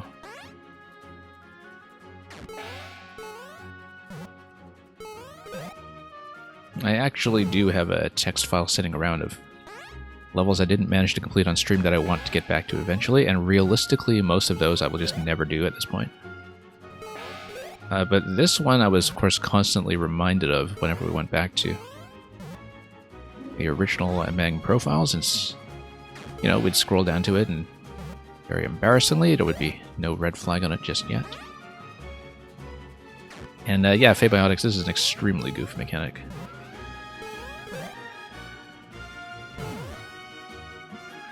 There have been some goofier ones, but unfortunately Nintendo stepped on them. There was an excellent clown car level by Mang that got deleted last year, I believe. That also involved these incredible vertical leaps. Nope, not high enough. I need to get much further. And then just kind of follow the walls. Because in that jump I go left and then right. It's fairly clear. Yeah, yeeting over it. And luckily, Luca, I did manage to record that one while it was still up.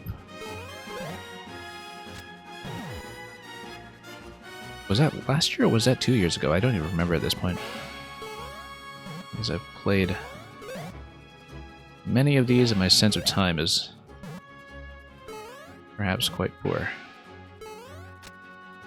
Oh, I've spent too long at this point waiting for that thwomp. Yeah, that was a bad idea. Yeah, because that thwomp already started as approach, and that was not great. I should have looked for some kind of reset ability over there.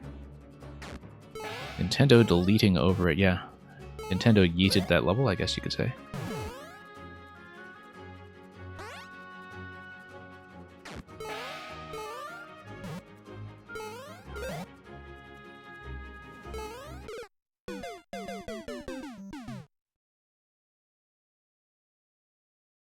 It's really too bad, as I very often say.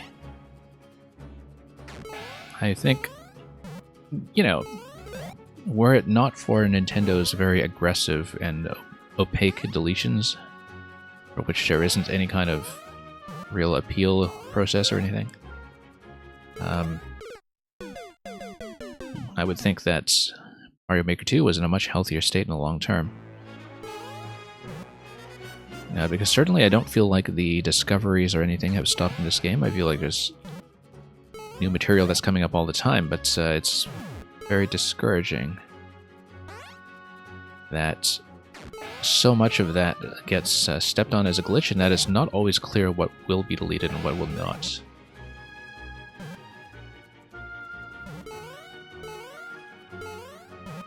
Whoops. Yeah, Nintendo took the level a little too literally. Fabiotics used to have a lot of fun with checkpoint clear conditions, yeah.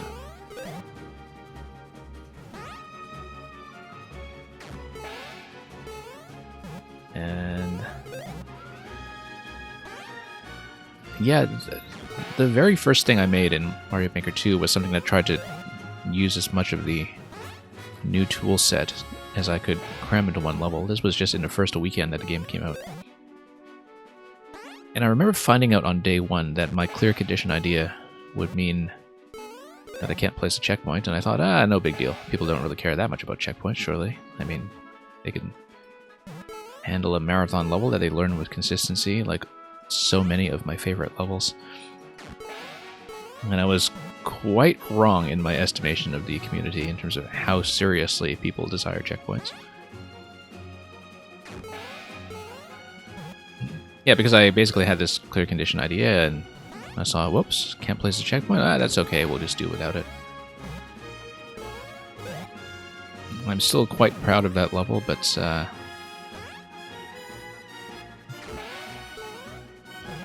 definitely the checkpoint begging was pretty intense out of the gate.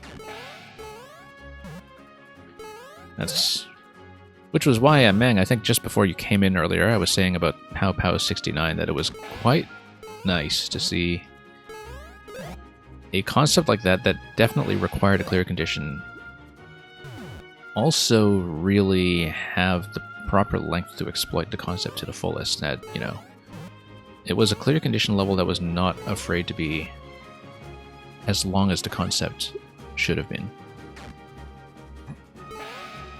Tub and Chub will catch up on your comment in just a moment when I have time to read it. It's interesting how older levels function on a slightly different engine than the newer levels. Yeah, that there is that internal version control. Very noticeable when it comes to things like the global ground for icicles. I think the only thing that they did patch retroactively was that the 4 different playable characters originally had different fireball projectile angles or something. Which was a problem because it meant you could make levels that were unclearable depending on the character that you were playing as. So that was one thing that they did patch retroactively, so far as I know. But other than that, everything is kind of attached to its original version upon publication. I think that was true of the first game as well, in fact, when it comes to engine changes. And that's a smart thing to do. That's one of the relatively few things about Nintendo's bug stomping in this game that actually has been reasonably considerate. Oops.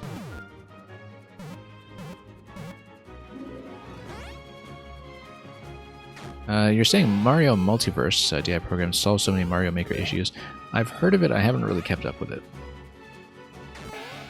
I know some of the ROM hack streamers were looking quite seriously into it earlier this year, but I didn't really follow up on that.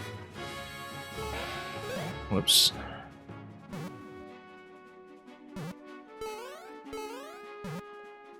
Yeah, fundamentally though, I do think that there are certain things that you do need an official game like Mario Maker to do that the community scene independently can't quite duplicate. Now, one of those is that we kind of have this common language of the engine despite its various limitations and issues that, you know, you are at least on a sort of totally controlled and known playing field. I don't know if that's the case with Multiverse, but that's how I think about what Mario Maker offers that ROM hacks can't, is that, you know, everybody kind of knows the rule set going in, or at least knows what they know about the rule set. And that is the thing that really makes things like the puzzle scene possible. I'm sure there are some puzzle concepts in ROM hacks as well, but I think it's pretty clear to me why that's not quite as well known or popular as things like Super Mario World Kaizo.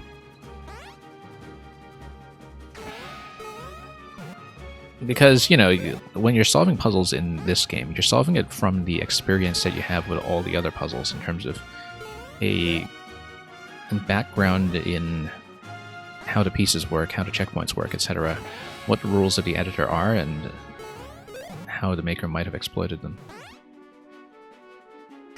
You think you have a few levels in Maker 1 that would be unclearable using the latest version of the engine?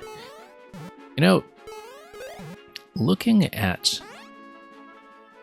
Oh, you mean using the latest version of the Maker 1 engine? You mean the things that you uploaded very early in Maker 1?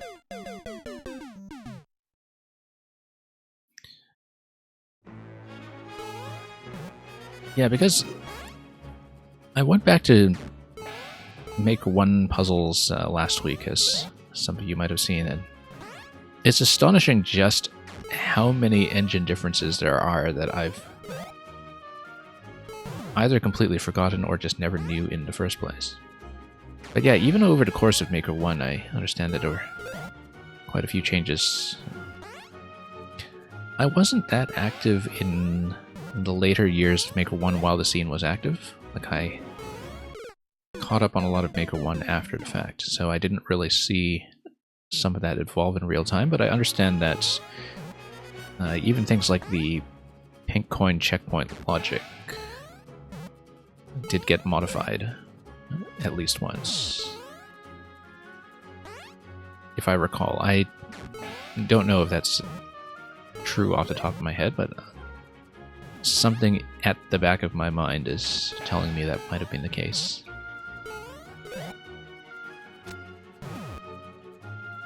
I mean, many of the issues with the clarity of pink coin or checkpoint interactions in this game are kind of inherited from Maker 1 in some ways, right? Where, like, I feel like if Maker 1 were kind of designed with those systems in place in the first place, instead of having them patched in late, that would be in a very different situation. Whoops. Okay. Can I rescue this with a reset? No, not quite. I need to go back down to right side column, and that wouldn't really get me much ground at all compared to just starting from this checkpoint, which was the most recent reset door. Okay, let's dip down here then.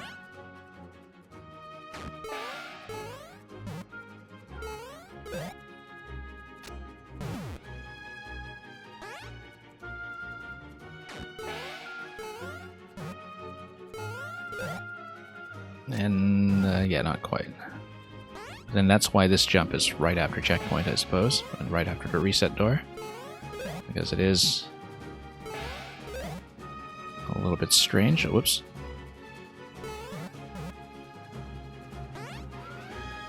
Or at least the margin up top is going to be tight enough that we will want to reset a few times. Whoever got the world record on this, I don't know if it was Luca or somebody else, but that must have been an interesting experience to just try to do this consistently enough to really nail every single jump.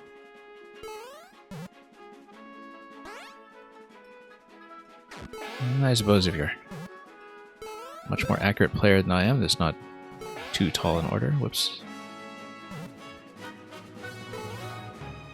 Alright, up we go.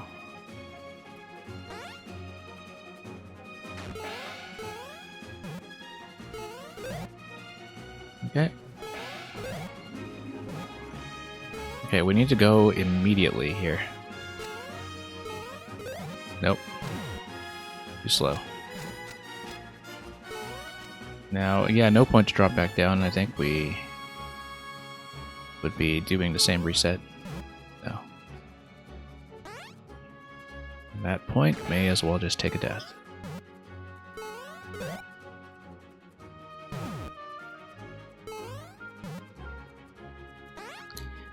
But yeah, up top I need to be fairly quick to get on top of that swamp that was giving me a bit of trouble.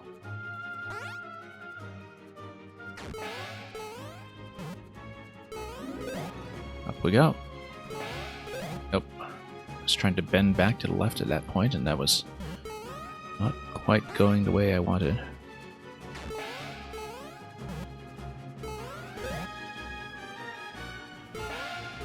Nope. Just a little off. And look at that, I can just jump in directly without dealing with this note block. In theory. Nope, came in a bit low. I actually don't think any of your puzzles from Maker 1 can be ported to Maker 2 because of how different the engines are.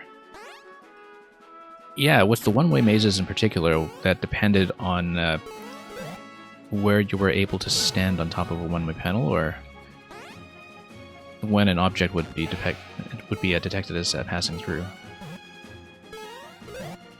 It's funny because I saw so many of those one-way mazes in Maker 1 where the whole idea was to stand on the edge. Because that was an extremely popular concept. And that's just with that interaction. There's always all the other stuff you can do with the one-ways in that game as well.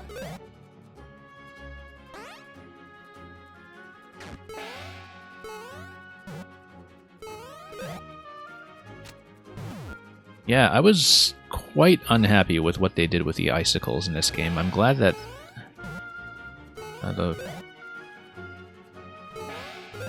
one of the things I made that really depended on global icicles as a bug-fixing measure managed to get uploaded before all that happened, but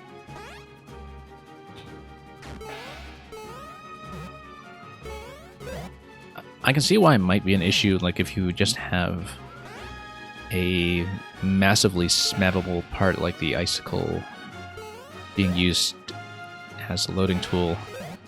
Maybe there were some potential memory issues on the back end that Nintendo was trying to get ahead of preventing, but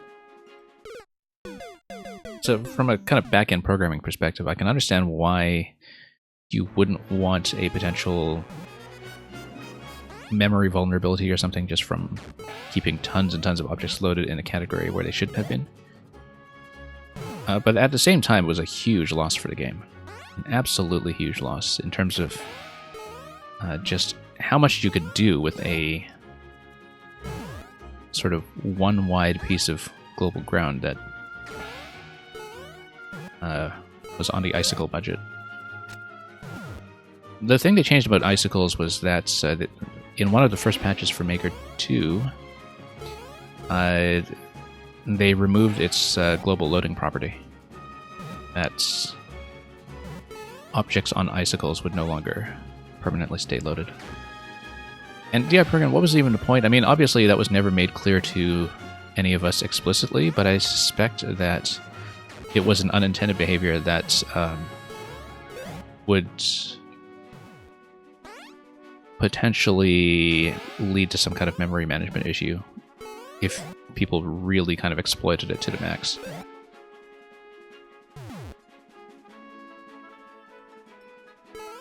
But whatever trade-off it was, I don't think it was worth it.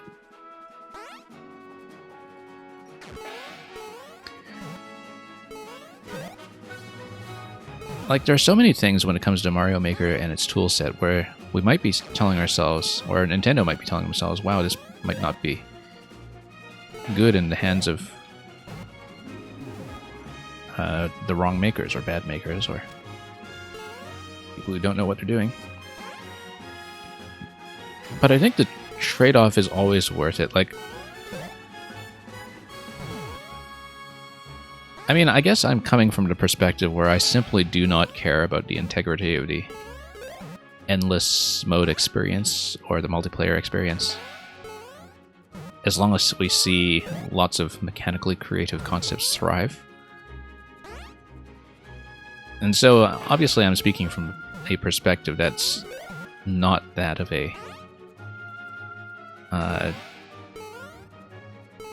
you know, endless player who doesn't want to get trapped by... I mean, you can skip anything, I know, but you know, you might find it unpleasant to be trapped by something that's actually unclearable. But you just wind up with a situation instead like what we have now, where a lot of things that are clearable are just reported by people who don't understand them. And that leads to all kinds of trouble.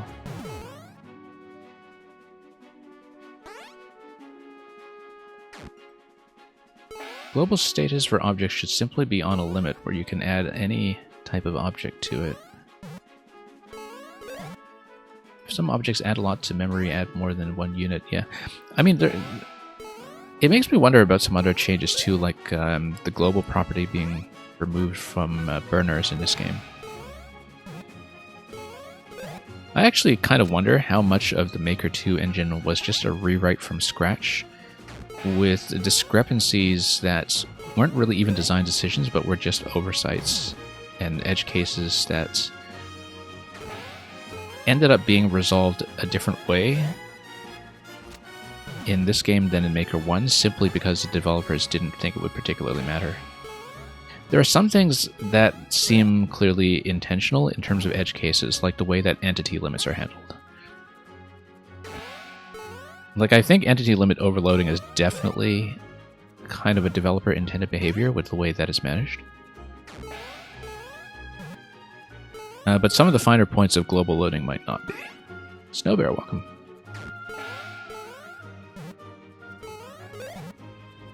Snowbear, I hope you're doing well.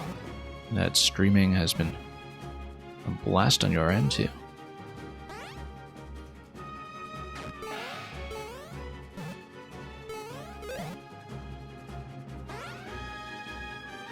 And yeah, I'm doing very well. We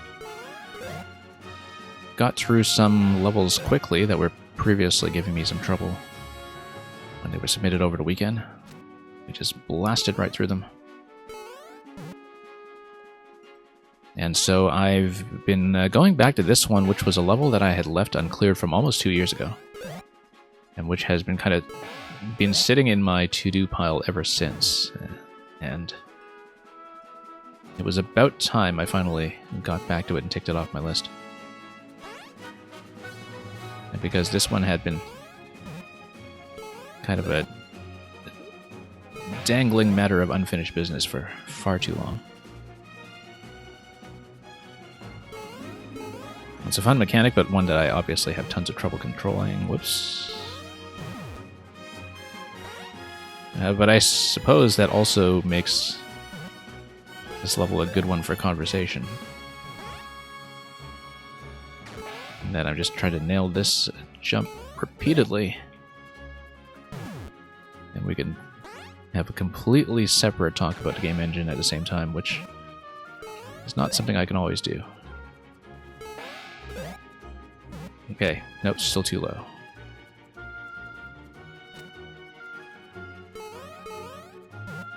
So yeah, it's been nice to keep up with some Maker 2 again. I haven't been playing as much of it as usual recently.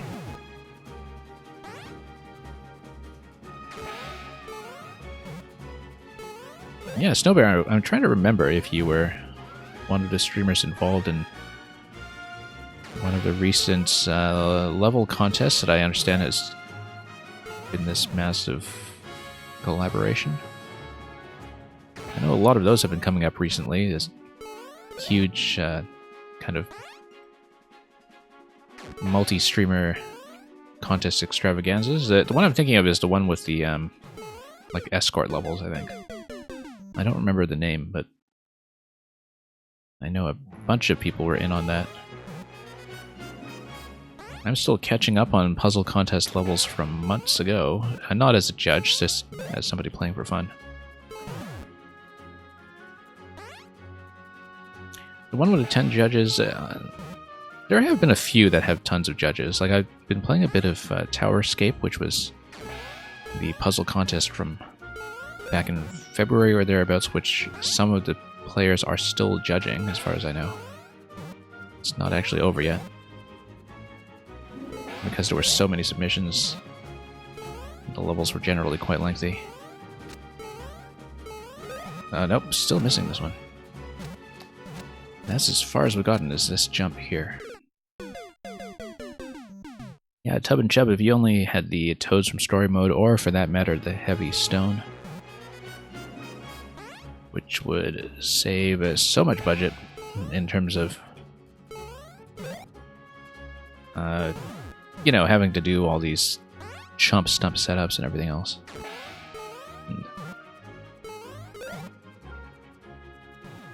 You think Rakowski finished just last week? Oh, with the towers or the other one that came after? I know he's been doing tons of contest judging on his end and contest running. I was very impressed with what I had seen of the Towerscape entries so far. I've only played, I think, about a dozen of them so far, and I didn't really intend to play the full set. But yeah, the towers, some of them were pretty time-consuming. I was thinking in particular of the one by Teramis, which was 7 one-screen puzzles stacked together. And just because of the checkpointing on that one and some of the execution requirement, that took me, I think, about 5 hours, split over 2 days. Oops. Which makes it one of the longer clears I've had on this stream. And Snowbeard, you were saying it was so hard to judge the escort levels because there were so many cool ones. Yeah, it's been really pleasant to see how active the Maker scene continues to be. In some ways, I think there's a lot less attrition in Maker 2 than people ordinarily assume. I'm supposed to go over to one-way panels and follow the saws over. That's the first time we actually managed to hit that, and so I actually did not understand that the screen was not scrolling up any further from there. Now that I've seen it, we know that we're supposed to go left.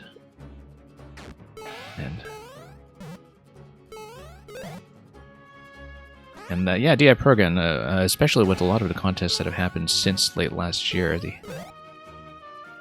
puzzle renaissance has been quite wonderful to see. Obviously, it's still a bit of a niche when it comes to stream coverage, but the thing is the makers are out in full force, and there's actually more puzzle content than the puzzle-friendly streamers are able to cover. Particularly because so many of those levels do require a little bit of patience.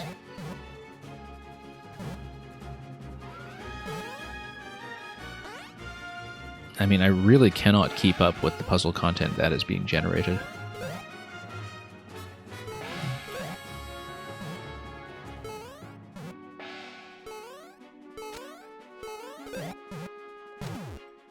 Okay, so if I still have damage frames, I'm able to go through the blades, but I would need to pass through them a lot sooner that I'm doing. I am holding left into that right away. I get that bounce off the trampolines on the right side, but I think that time we didn't get the required height off the thwomp anyhow, so we still have some ways to go.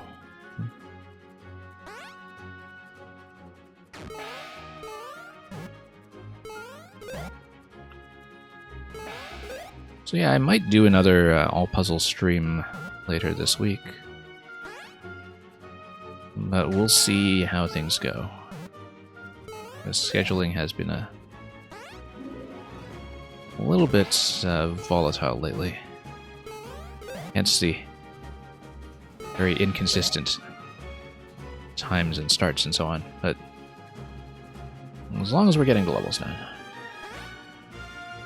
Definitely want to do a few more of the towers, because there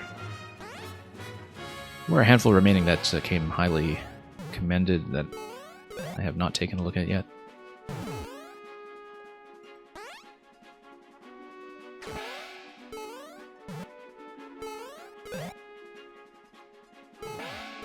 And of course, I'm kind of splitting my time between that and Maker 1 puzzles, never mind all of the other things I would like to cover at some point, so. Up we go. And up. There we are. Okay. Dead center. No, that was not dead center. Okay.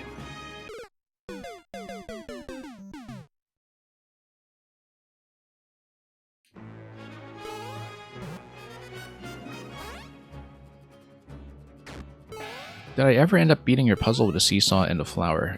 Tub and Chub, I have the feeling I didn't. And in fact, if I finish this level decently early, since we're doing an unfinished business stream anyway, remind me of that code. I probably have it jotted down, in fact, but you might want to dig it up so I'm not confusing it with some other unfinished puzzle. I believe that I didn't actually finish that one. And if I have time, I don't mind taking a look at it as the next thing. Okay. Got the wrong curve that time. That was better in terms of height, but we were still holding towards the right a little too long when I got that bounce.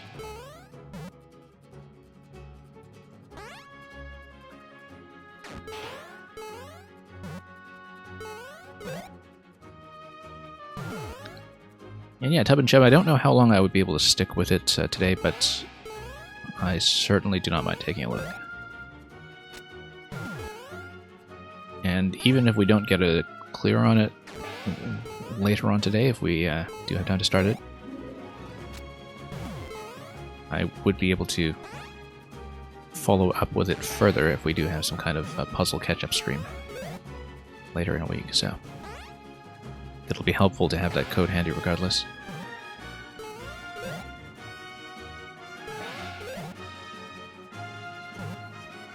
But yeah, I know I started something of yours that I didn't finish, so thanks for that. We'll definitely look that up afterwards. Feels like we still have a long ways to go with this. I mean, this is a big vertical ascent level, so my assumption is that we're just dealing with the one checkpoint. But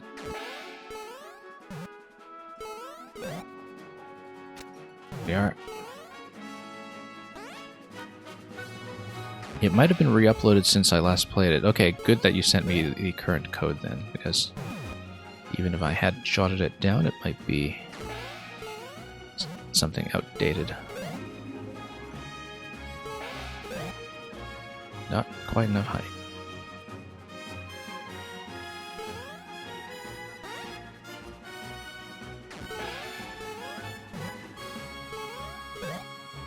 And oh, nope, still too low.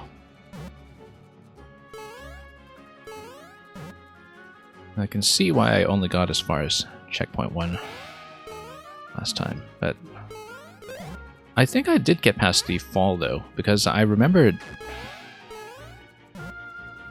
that I think I did fail on the left side when I played this originally. I don't remember what that looks like, though, because it's been so long, but I don't think I have yet equaled my personal best with this level from 2020 when I last saw it, so...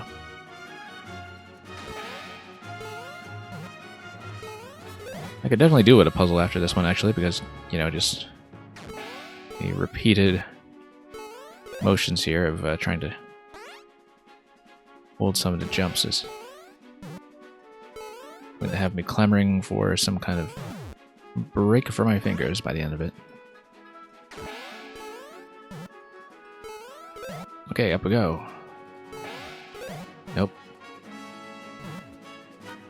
Remarkably tricky.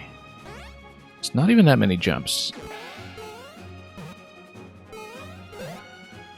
But you have to be quite consistent.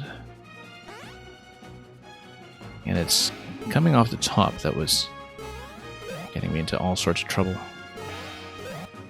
Okay, there we go. Now just a moment of truth. Let's do this. Nope.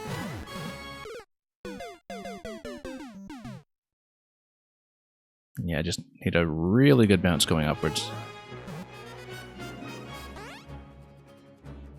We're so high up on the camera at that point that I have not been estimating that jump very well at all. Okay, at least we're getting back here quickly.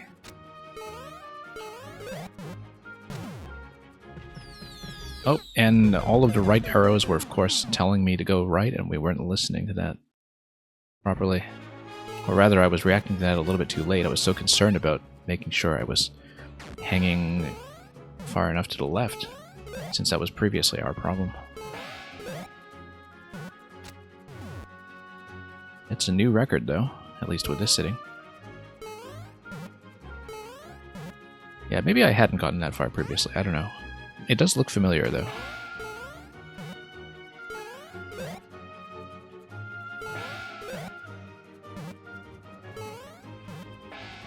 But there's a possibility that sometimes things I have not played look familiar just because I've seen perhaps somebody else play it. Like, I might have seen Supernova play this, for instance, when he did a full Meng retrospective.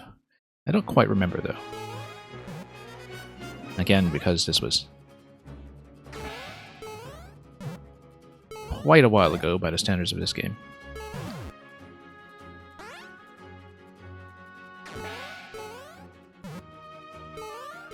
Nope.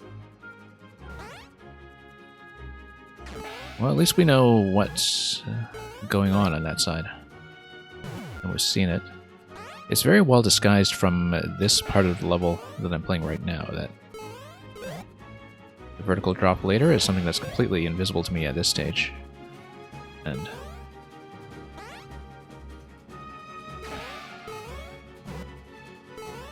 whoops.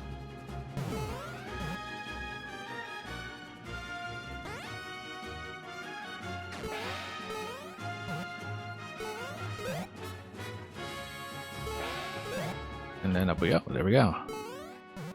It's getting a little bit better. And that's not.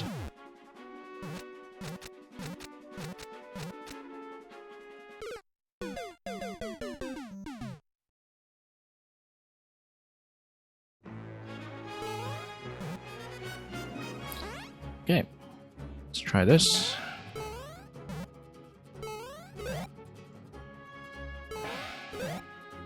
Up we go.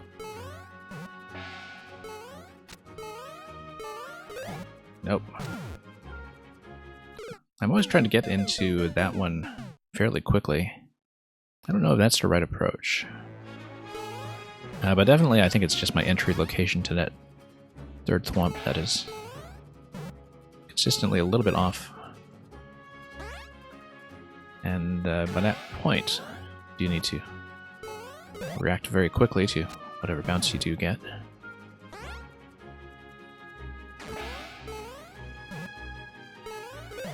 Nope. I mean, this level is, in some ways, one giant consistency check. And We haven't been doing too well with those. Yeah, coming in a little bit too low on a clown car every time.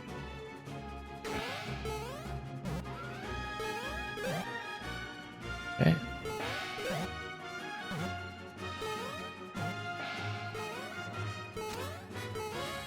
Nope, coming in too high on that one too.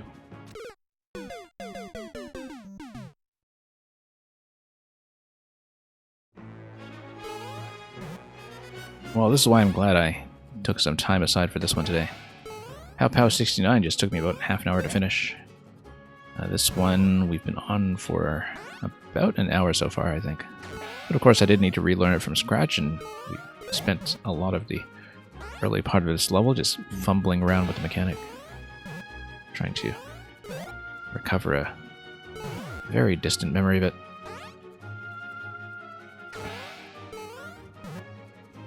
From when this was a much younger game.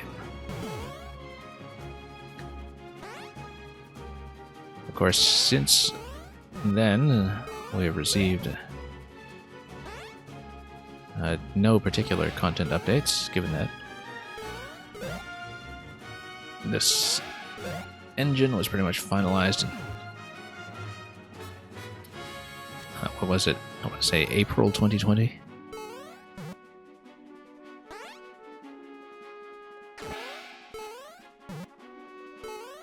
I recently saw a histogram of number of Mario Maker uploads per month over time. Predictably, there was a gigantic spike. The last time there was a gigantic spike was back when patch 3.0 arrived. And a surprising thing in some ways was just how poorly the upload numbers were doing prior to that, in that the game sagged quite dramatically sort of in early 2020. And then now it's kind of stabilized. That there seems to be a core of makers that's in it for the long haul, at least until they hit their 100 upload limits on each of their accounts.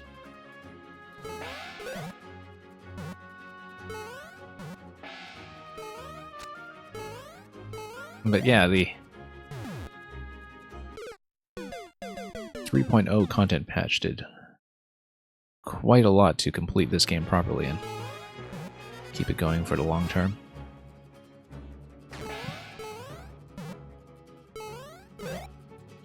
I mean, in some ways it is principally responsible for why Maker 2 does remain the main program on this stream. I don't think that would have happened in quite the same way. You would be interested in getting the 2.3 terabyte level file at some point. Yeah. I assume that you're already in contact with the Uncaught Cursor, who's been the one who's been farming that data for the kind of third-party bookmark search site that he's been developing.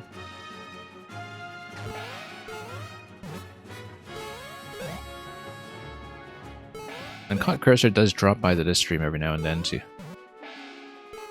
talk about stuff like tools development. Whoops. Okay.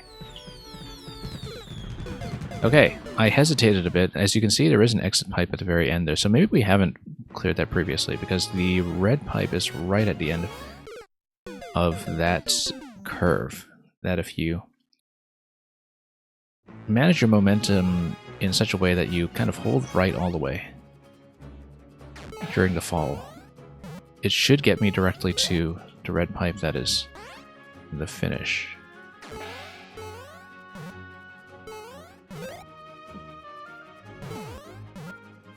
Yeah, and of course with a mechanic like this, so we're covering tons of space at once with each of these jumps.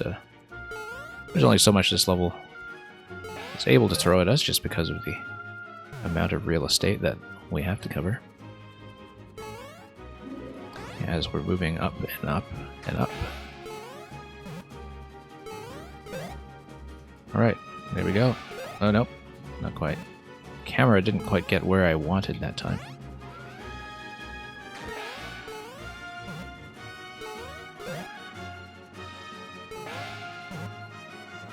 One thing I must say about Maker 2 is that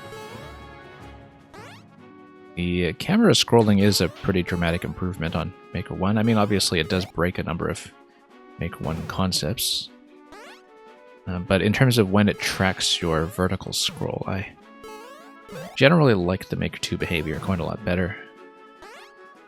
It's one of those things that you don't even notice is a difference until you go back to Maker 1 and remember how it works there, where the screen doesn't scroll up with you until you land on either a surface or a vine.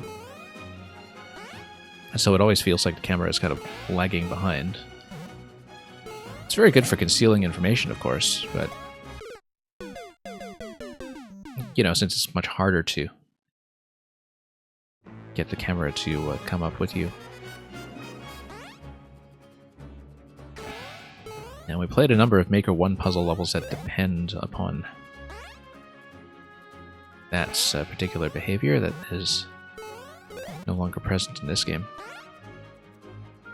But I think for most ordinary day-to-day purposes that I'd much rather play with the Maker 2 camera instead, and I'm sure that's, apart from the people whose concepts got broken by it, that's not a lot of people really miss the original behavior otherwise.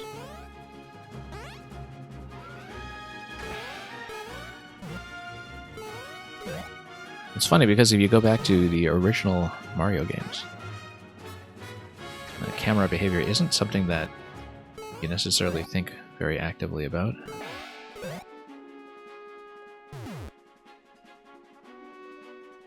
Although, I'm sometimes surprised, going back to older platformers, just how much the 4:3 aspect ratio matters.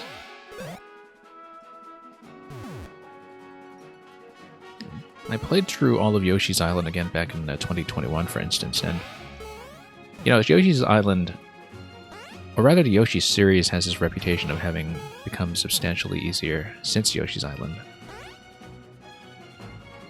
But then you go back to Yoshi's Island and you realize that how much of the difficulty in that game does come from stuff that snipes you very suddenly from off the screen, simply because you are dealing with a much narrower field of vision. And so it seems like things are coming at you really quickly and out of the blue because of that.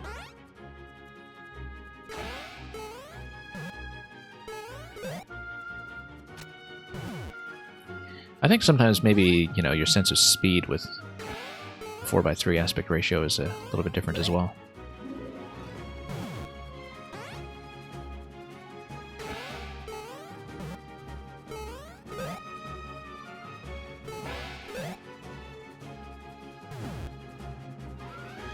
It's very noticeable in Mario Maker when people make auto-scroll concepts, for instance.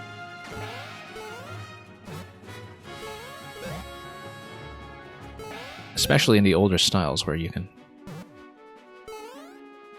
kind of see the artwork of the original games. And if you did all your spacing in quite the same way as SMP1 or SMP3 originally, you definitely wouldn't quite get the same results, partly because of the wide view on the camera, and partly because of the changes in the jumping physics themselves, which are modeled on a modified NSMB.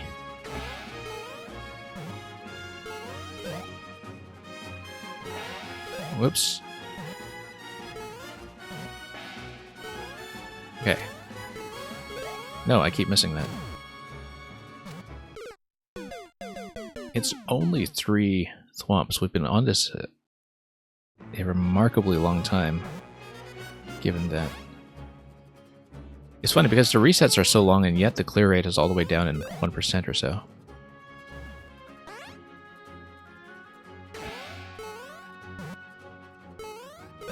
It's usually with levels that kind of have this getting over it nature to them, where you have a lot of possibilities for soft resets. You see clear rates that are pretty substantially inflated by the fact that most of the failures are not things that inflict a death upon you.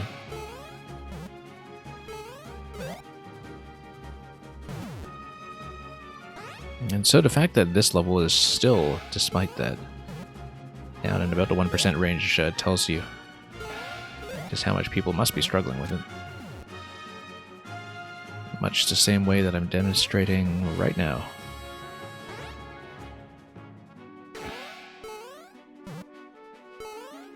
Whoops.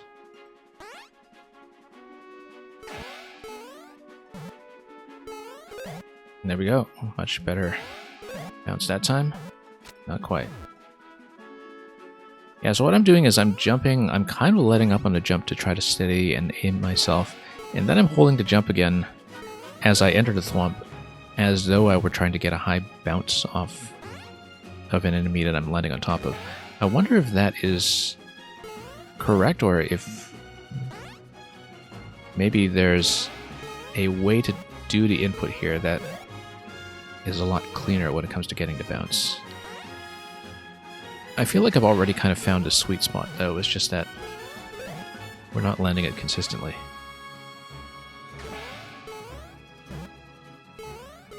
Nope.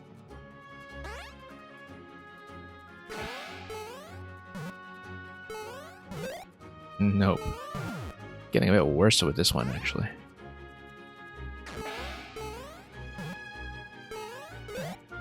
Up we go. Nope.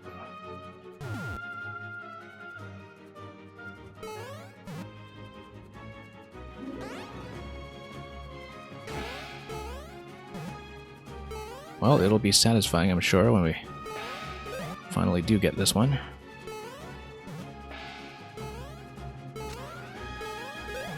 Nope, still no. That one's really quite difficult to time. The one up top. There's not a lot of space to adjust. And the other thing is that you're kind of approaching that last thwomp from a level position, which makes me think that maybe I should be hesitating a bit longer and letting the blue platform drop a bit, because the earlier thwomps I'm jumping towards from a little bit lower, as you can see, that I start out below them instead of coming at them directly from the side. And that my entry angle is going to be a little bit different. It's going to have that upward diagonal like the fish demonstrated at the very start of the level. And I wonder if that's a necessary adjustment that needs to be made for the third thwomp here, that I am actually starting that jump too high. That I do need to fall a little bit before we leap towards it. Certainly we're at the stage with this level where I need to be thinking about those adjustments. Whoops, cut momentum too soon.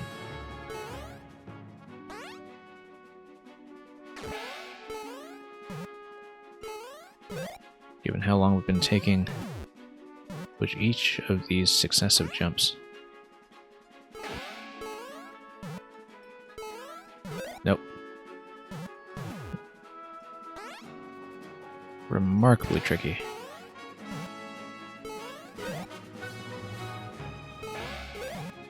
Nope.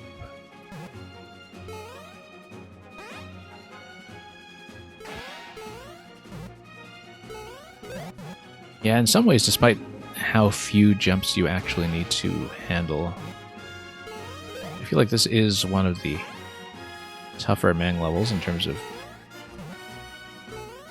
how exact I'm required to be.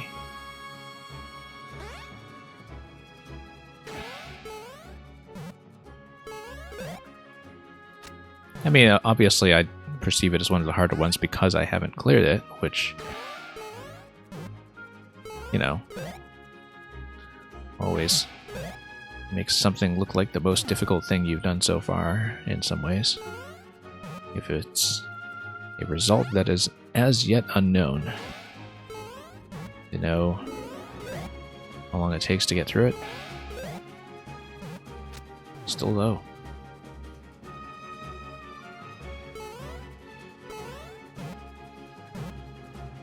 And that guy's just gonna bump me again to add insult to injury.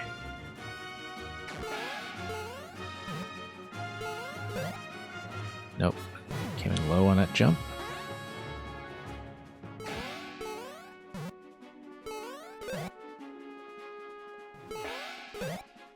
Nope, came in low on that one too.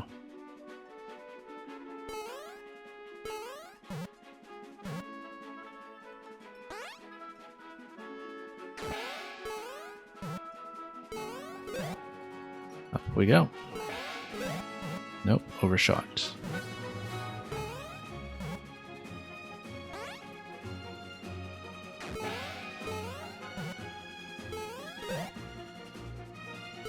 Nope. You would think that that shell, being a very clear target, gives you a pretty exact thing to aim for on the second thwomp. That should make it relatively consistent, but even just a minor fluctuation in where you're landing inside the thwomp does decide where a lot of attempts will go.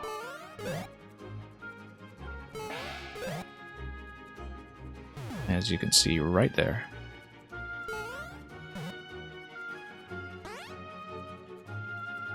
I don't envy the clear check on this one, although I suppose it's likely that the creator was quite fluent with the mechanic by the time this level was finished.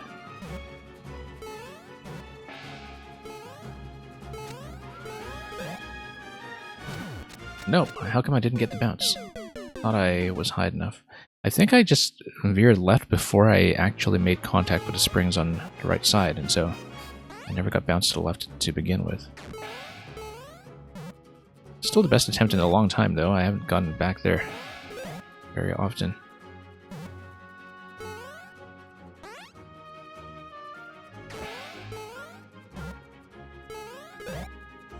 Nope. You think I went over the springs? Oh, maybe. Yeah, because I guess if I veered left too soon, then I just didn't make contact when I was supposed to.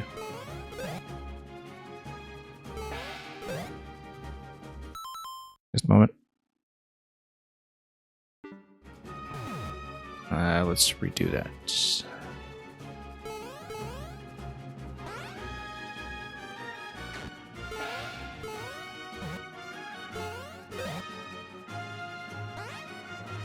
Yeah, this might make... do it a bit further. Let's see.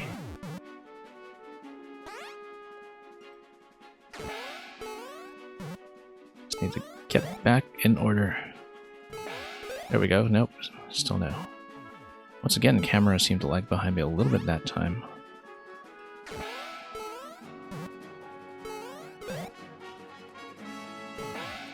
Yeah, I guess if I kind of skim over the spikes as I get to the blue platform, that's why the camera seems low.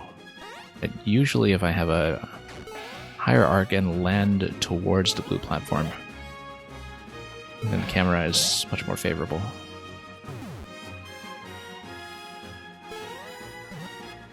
Because if I'm kind of bunched up against the ceiling, it's difficult to see where to go with jump number 2. And then I'm going to fall a bit below.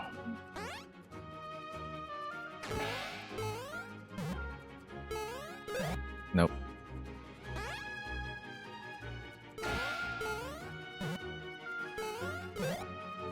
Not quite.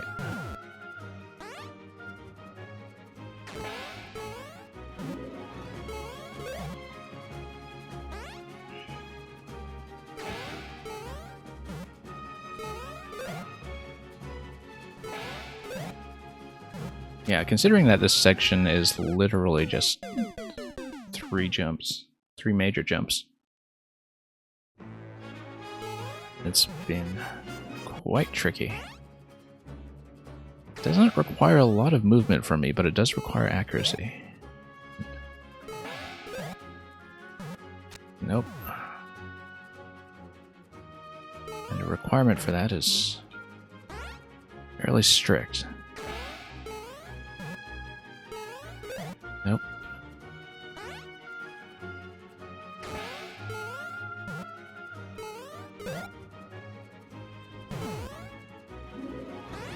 Oh, we've made it this far. Basically a precision level, yeah, with moving targets.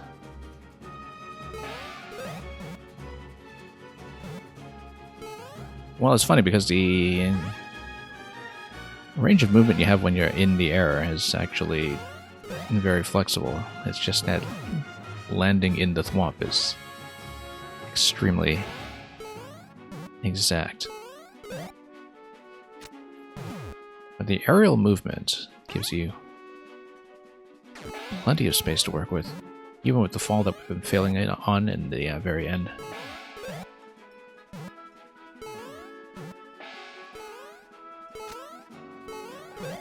Nope, I was trying to lower the platform slightly that time before getting into the jump. That did not work out. Yeah, previously I think I was also going a bit early on the third jump because the thwomp was still too far to the left side, hence the issue with pulling away from the springs too soon or going over the springs entirely. No, let's redo this.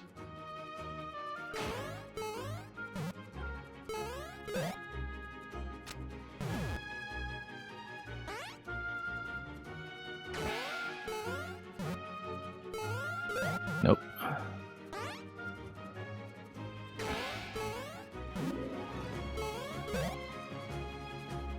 Yeah, I am trying to use the note block to reposition myself such that the camera gives me as much room as possible going into the jump, but it is slowing me down a little bit here when I should be going straight for the thwomp. Nope.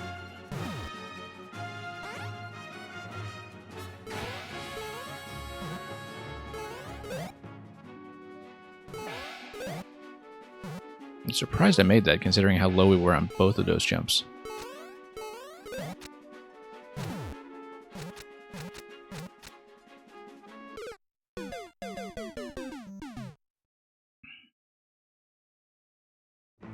Yeah, really is just all about doing 3 in a row and then doing the fall accurately, which, I mean, we've only even gotten to do the drop onto the left side maybe 2 or 3 times at most.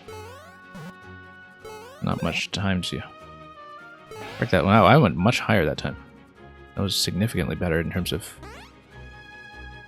the height gain. So yeah, it looks like there was actually plenty of room to get even higher than I was seeing before with the thwomp entry. Here we go. Yeah, that was nice and roomy. No, I failed the bounce once again. Really need to lean into the right to get the sideways bounce going. Because I need to bounce off the side on my way up. And I have to lean into it.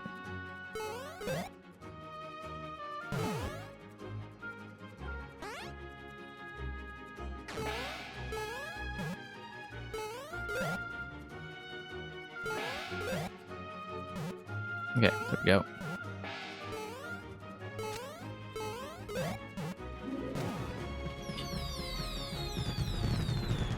Okay.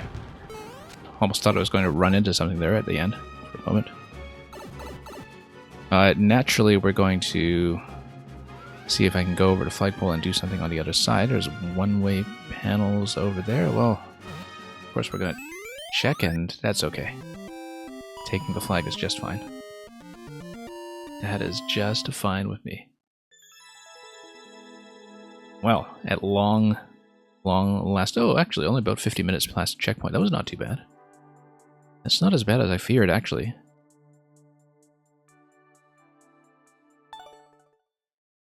Well, thank you for the GGs. We're obviously not going for Todello's record. There was nothing over the flag. Well, now we know.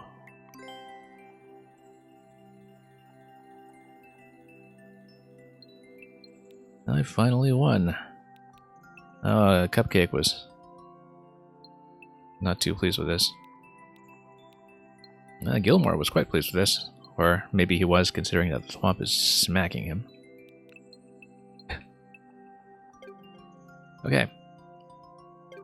That's it for that one. Let's pull up Tub and Chub's code that we saw earlier.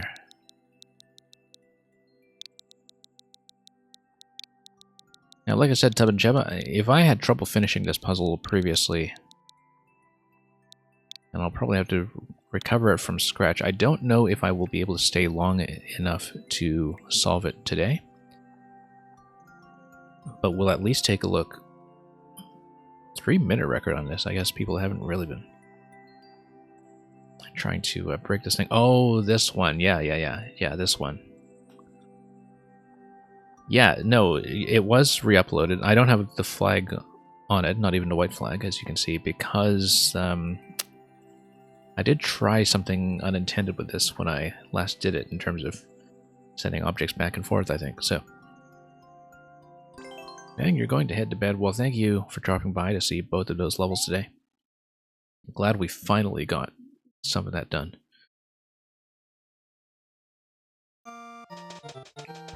Reached the goal after picking up the 1-up mushroom, and we, as you can see here at the very end, I need to be able to ignite the bomb using the fire flower. I also need to have the trampoline available, I think. Yeah, because if I blow up the Goombas at the very end, the blasters drop, don't they? So I needed to bring the trampoline with me, because the trampoline gets the blasters up to the upper level.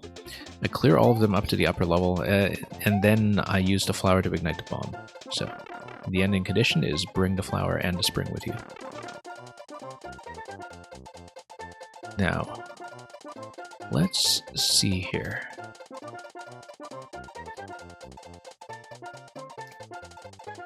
Yeah, I mean, this has changed since I last saw it in some minor ways, I think. So we basically need to recover it from scratch, given that I remember being told that the thing I was trying was nowhere close to the intended solution.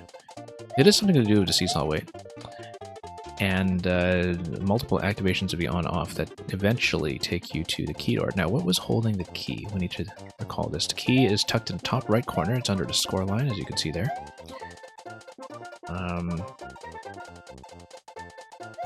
Ah, yes, this guy... I don't remember why this guy spawned. Well, let's not start over yet. We can deal with it for now. Yeah, because I remember getting to the left side and then getting back over to the right. And we'll need to recover all of this anyway. Seesaw weight... if I drop the POW on the left side, I believe that raised a flower.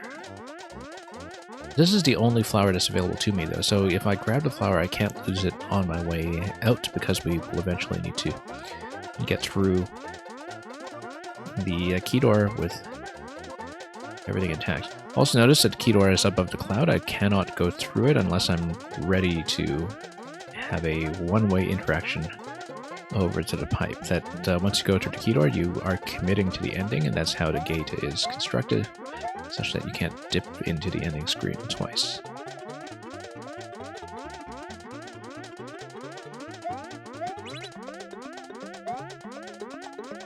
So yeah, once the PD activates, I'm able to get through here with the POW, and then that raises the flower, but the problem is that if I raise the flower into that one-way trap on the right side, I run into an issue with it dying to the activation of the on-off switch, which was the problem that we ran into previously. I believe I solved that problem, but through a means that might not be available anymore. Let's start over and take a look.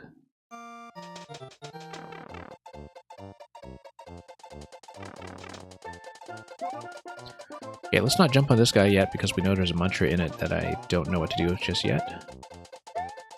Oh, whoops. We don't want to take this yet, because I'll probably end up losing it.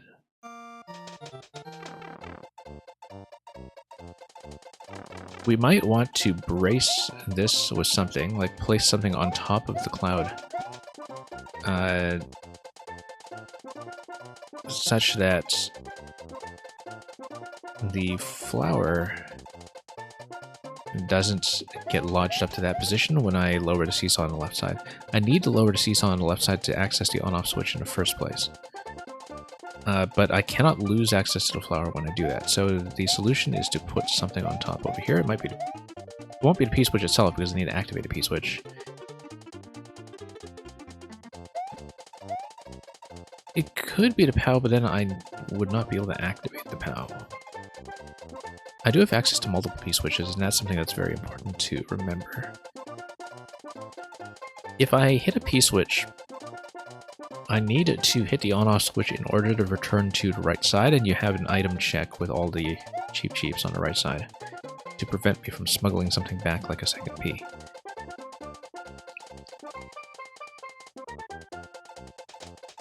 So right now I need to figure out the role of the... Oh. And because I don't necessarily need it for object weight to get through the seesaw on the left side, in fact, I don't need to kill anything with the POW. I think I can just place it on top of that cloud and destroy it because the POW spawns from the yellow pipe. Since the POW spawns from the yellow pipe, if I place the POW on top of the cloud in this position and destroy it when I go down the left side, another POW is going to spawn on top of the seesaw just fine. Now, at this point though, the flower might drop below. Like if the flower gets pushed up here, this POW might dunk it down to the lower level. And that's a problem because I don't have a good way to get there either. Unless I have something to weigh it down over here, such that I would be able to kind of stand a half tile over here and grab the flower eventually. In the meantime though, what we're going to do is we're just going to hit the P. We're going to grab the other P. It's entirely possible too that I can grab the Buzzy Shell. That's my way of doing it. The Buzzy Shell notices that I may be able to send it over to the right side as well to have it hit something.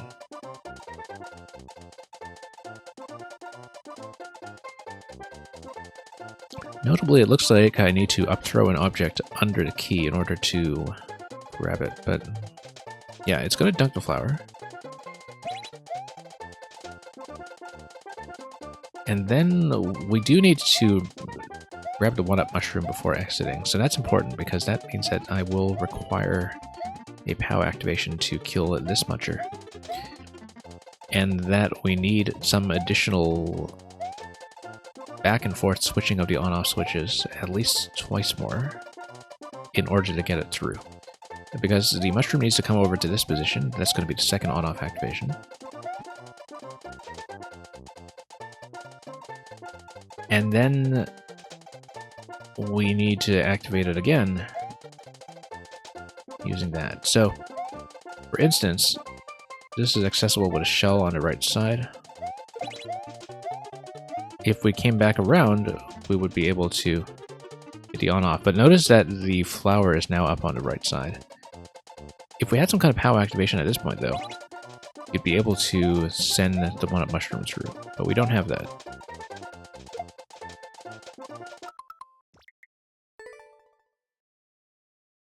So there are a couple of other constraints that we'll need to deal with then. So the question is, do I do that 3-stage interaction all in one go? I don't think I do. I think eventually we'll want to maybe place something like a P over here instead of a POW. There is also that spring that is in the bottom right corner. I think that's going to become pretty instrumental later on, not only as a weight piece, but also as something to stand on. That was not what I meant to do. We'll drop that. We'll drop this. And then we can try to go upstairs. Notice that, yeah, I will not be able to take a shell through the right side, but I do need to weigh down this seesaw. So, shell-wise, I think I know that I can send it across with a toss. But then I only have access to one Buzzy, and I do need it eventually to hit the on-off switch. And this side, that would kill it as well, so... So if I manage to smuggle the Buzzy Shell over to the right side, I need to keep it alive and then send it back to the left. And then when I send it back to the left, then you're going to have an on-off activation with it. So for example, if I toss this, then can I send this over? I can. That seems like it's potentially helpful. Assuming I can stop it gently, perhaps. Yeah, oh, nope, didn't mean to do that. Didn't mean to step on that. I think it is possible at this stage to proceed, but we'll see. Let's go with the current route to see what's wrong with it, and we'll see which incremental problems we can solve along the way. Drop this. And this. We go down, we hit the on-off switch, and then we do the same thing as before to send it over. The issue is that we need some kind of P-switch activation afterwards in order to get back to the right side. And it's unclear to me that I can do it with this P at the moment. Probably should have just let it walk over. Yeah, because then the question is, how do I activate the P-switch? We need to do something with it.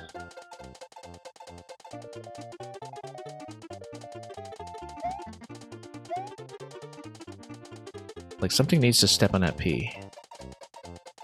And that's the thing that I'm unclear about right now. Now, we can kind of nudge this and grab the Fire Flower, I think, but I don't know if we want to do that yet.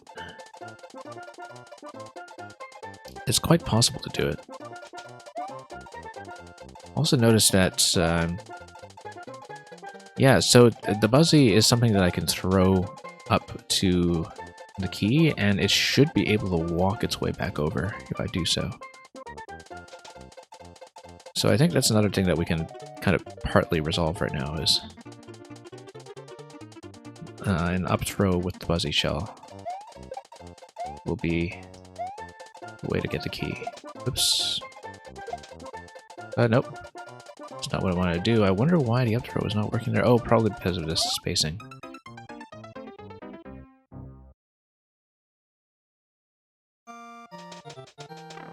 Because, of course, the one-tile columns and up throws just don't mix when it comes to the wall collision. So, once again, we'll preserve the flower. We'll likely reach a point where you need a mechanic that you're not aware of, and willing to give me a hint when I get there. Interesting. Because I wonder if it has something to do with the shell wake up. Might not. It seems like you're probably describing something more obscure than that. Because I know the shell wake up tends to be something that throws people off, but of course we need something to activate a P-switch if I'm doing this strategy, and that might be the thing that I'm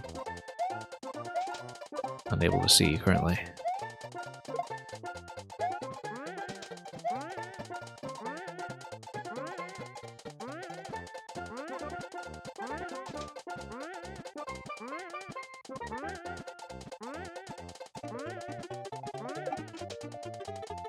Yeah, because if I come up here...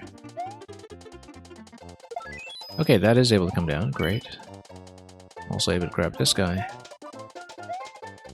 Should also... Yeah, because you need to spring at the very end. I need to escort the spring over at the very end because it's required to grab the clear. Now, the next problem right now, though, is activation of the P-switch. And we need something to step on it. And not just stack on it.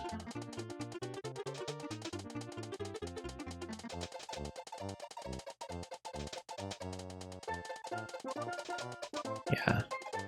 Yeah, because at this stage, P-switch activation is the main issue.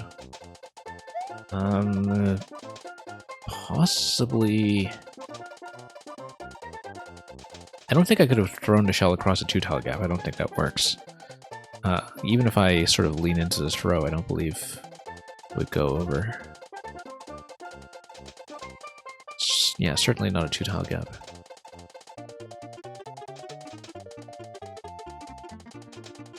And if I activate a P-switch... I wonder if I'm supposed to get the shell over on this run, or if there's some kind of object manipulation I can do to place something else here for it to walk across. Now, at some point we will need a POW activation. But I need a POW activation when the shell is still alive. And only after I've grabbed a key with it, which I have right now. Yeah, because once the POW is activated, then when this muncher dies, the shell is no longer able to come out of this slot. So shell grabbing the key has to precede using the POW. Afterwards, though, I think I'm able to use the POW so long as the Buzzy shell remains in the air and alive somehow. You can make the shell throw across the 2-tile gap without getting stuck on one way. Yeah, no, I don't think I'll try it. Not even... I don't think the pay would cover the time spent trying to do it. Because I don't believe it can be done. And... yeah, I mean, the one-way panels are positioned such that I would not be able to stand in a position that would make it doable anyway.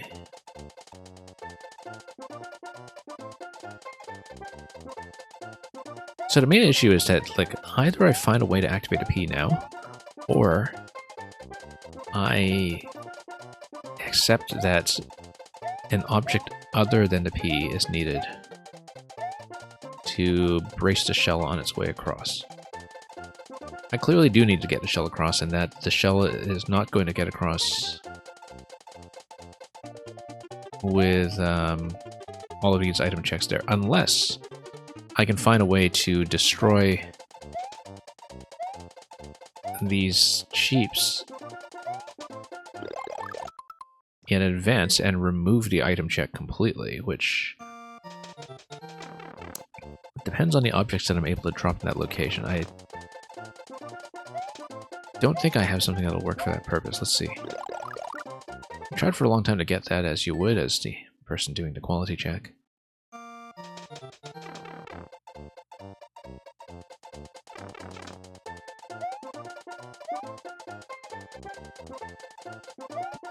Yeah, because I stuffed this over here. This is an interesting question, that given that I have all those cheeps in that position,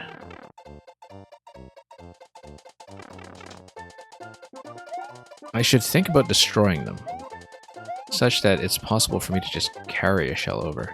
But the thing is, in order to do that, I would need to take probably a P-switch, because I would, if I'm leaving the shell on the left side, I would need to take the P-switch and kind of bring it back over.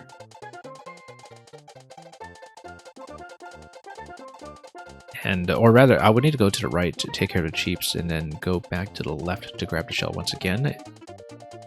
And yeah, there are a couple of things I would need to check to make that the case. We'll try something. But the one-way panels on the right side column, when it comes to that drop through all the donuts, makes me think that some of these scenarios we're envisioning are not going to work out. Like if I just try to do some kind of drop here, no, the P-switch doesn't do anything, because it remains trapped within that column. Interestingly enough, hitting the P-switch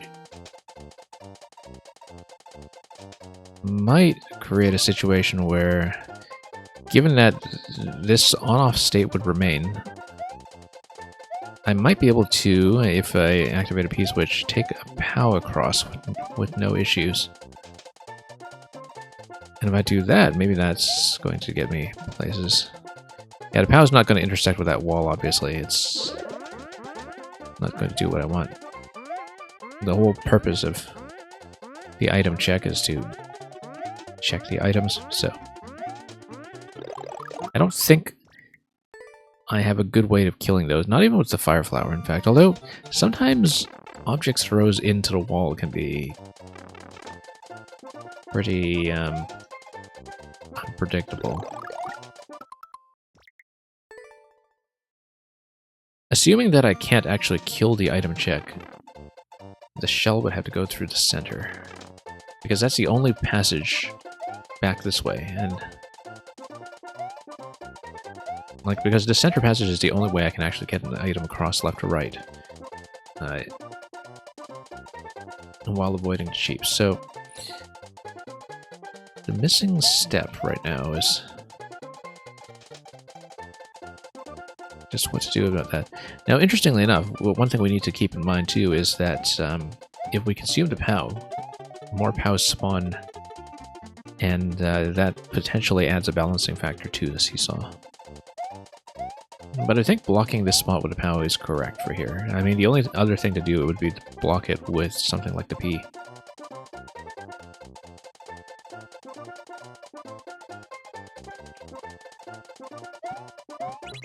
Yeah, because I think the early steps are going to be correct here.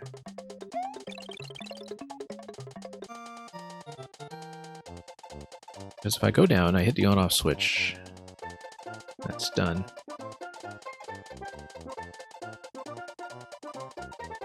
Yeah, the on-off switch kills the POW, but then I get another POW on the right side. So let's try this. Let's do this. Let's take the P with us. Over here.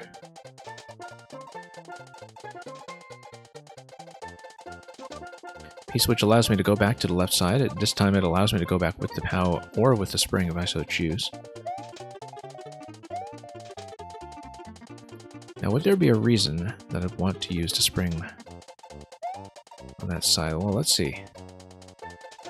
Oops. I mean, I do need access to the trampoline all the way to the end. Because otherwise, we'll run into issues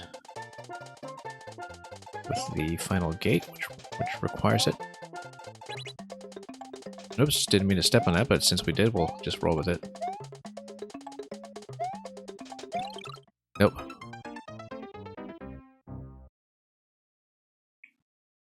Now, the fact that I can step on a P in that state without really disturbing anything means that on that move, I can move the POW or the spring to the left side if I so wish, and still continue from there without issues.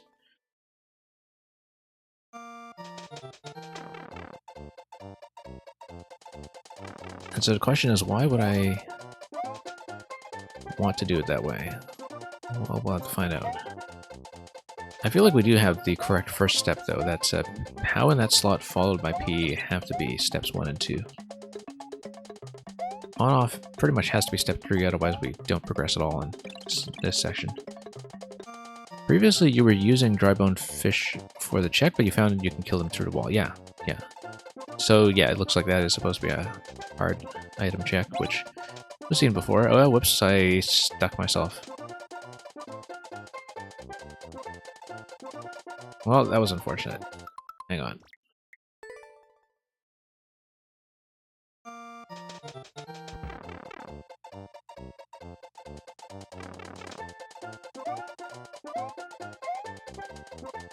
Alright, let's do this once again.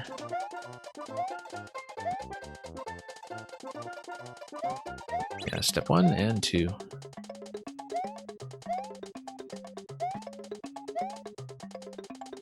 Looks more or less correct. This time we'll actually get out properly, which is really important.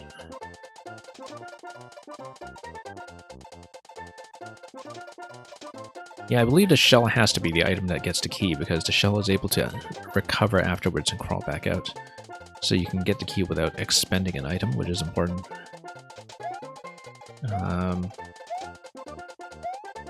Let's get the P out of the way. We can always think about using a POW block to send a shell across. The problem is that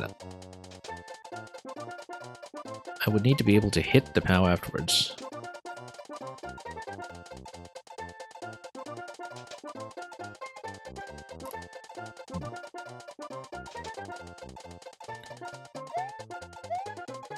Well, let's see if we take that.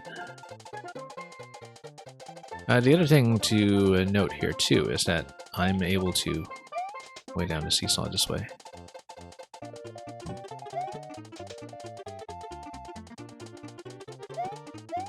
And that stabilizes it.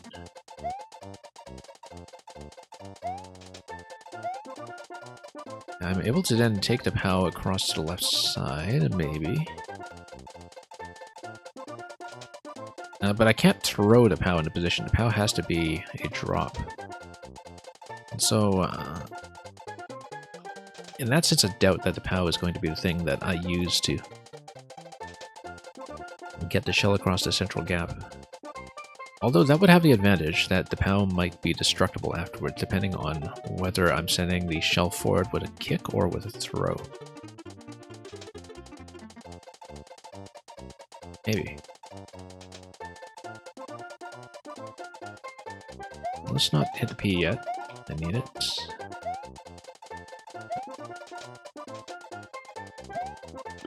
Oops, that was a mistake.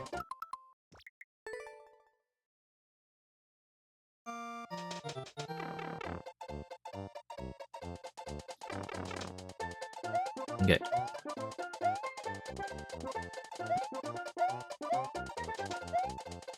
Always have to make sure I don't have too much tunnel vision for the early steps, once we've committed to a path.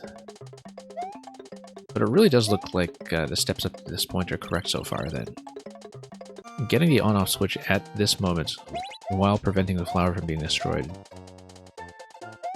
looks correct in terms of what we can do.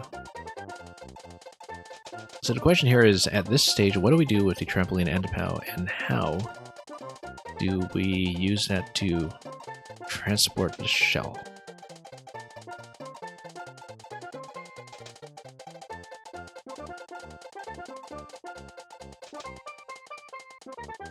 I wonder actually if I just let the Buzzy Beetle walk with me, whether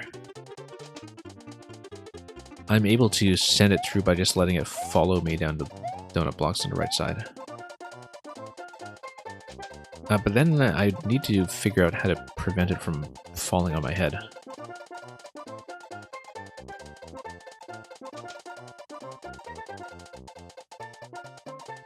Like, if I'm able to go down to donut blocks with a P on my head or something, and with the Buzzy kind of falling in on top of that. I feel like the seesaw gate might have a word to say about that, though. I think it's probably going to prevent that from happening.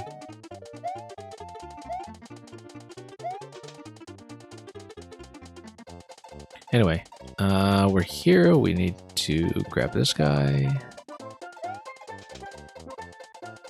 We haven't really made use of the muncher that spawns out of the right side. I feel like that's potentially interesting in that you could see it being the case where a P is located here, and you need to do a remote activation on the P using something like sending a shell across and hitting this. In fact, that may be something useful to consider here. That by placing a P switch here, that I would be able to do the repositioning that way. The issue is afterwards the POW. Now, the thing about the POW, though, is that at any point I can just take a POW with me and destroy the relevant munchers by just activating a POW when the shell is falling off a certain location, for instance. But we know the key has to come before POW activation because of this guy. Figuring out what to do with the muncher tends to be the hardest part for people. Yeah, I feel like the only thing that this muncher can interact with on this side is to drop on the P.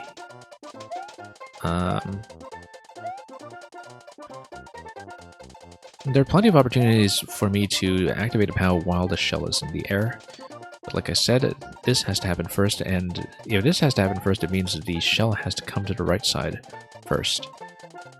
Before I do any POW activation. Like, shell has to grab key. Shell has to get out via muncher.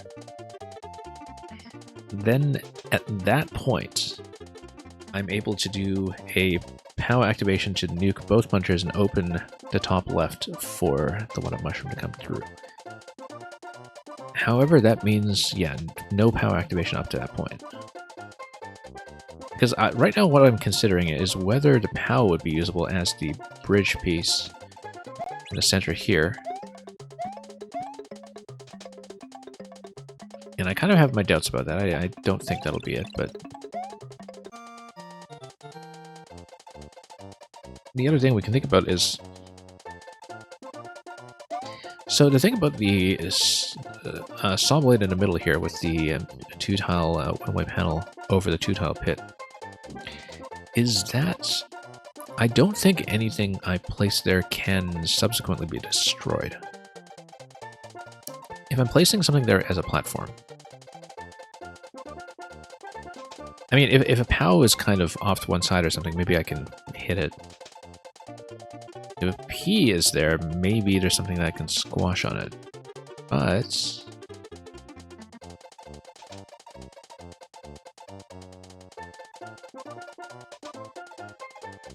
I mean, I can always consider if there's some way to just move a muncher all the way over there, like having a muncher drop onto a trampoline or something, and steadily nudge it over, but I don't really see a good pathway to do that. And I feel like it's not going to be some kind of really finicky interaction like that. Although, you can never tell. Anyway, now that I have this on this side, what do I do with it? Let's think about that. It needs to remain accessible, so the trampoline cannot be the piece that goes into the middle because I need it to get out. I still think the POW is a decent candidate. Considering that we will still regularly need P-switches to continue from there. I guess one thing I don't know very well off the top of my head is how objects stack on Ps, like when they stack and when they activate. I think stacking on Ps with held objects is generally fine. Oops.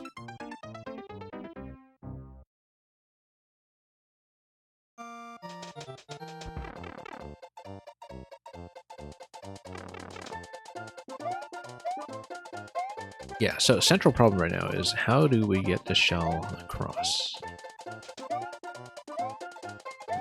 without leading to a dead end?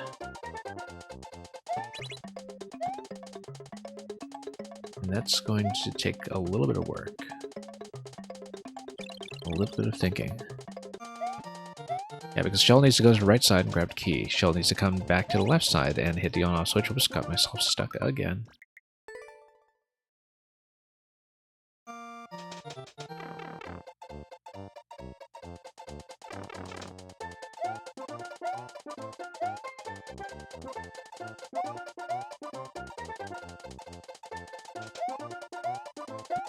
Yeah, getting to Fireflower itself should be something that comes rather late, I think.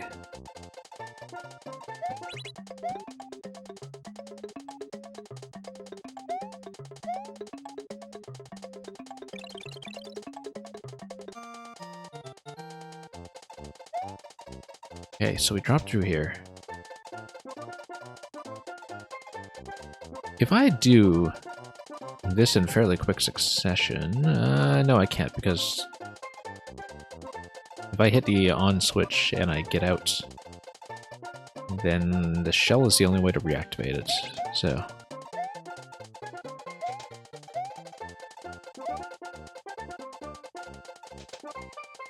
Yeah, because I don't have any other way of hitting that switch myself. No bombs or anything else, so... Doesn't look like D-block is going to affect anything like any coins or anything to that effect in this level. We don't have to deal with that. We do, however, have to deal with the identity of the object that's going to get across. Now, the thing about P's is that they are reloadable, but they only are reloadable if they are activated.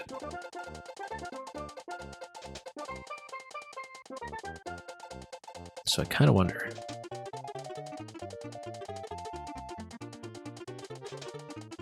Yeah, POW can get across, the traveling can get across. A lot of stuff can be done here.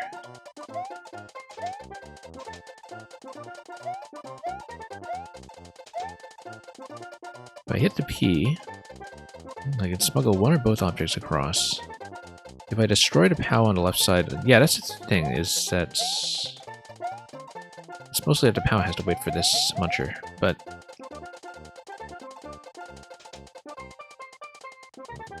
after that, the POWs are destructible and retrievable. Same goes for the P-switch activation here.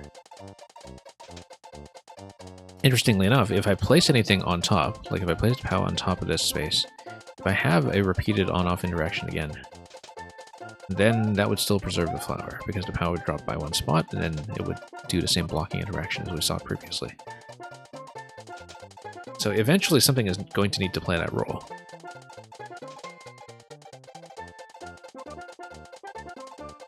With the remaining on-off interactions on the left side.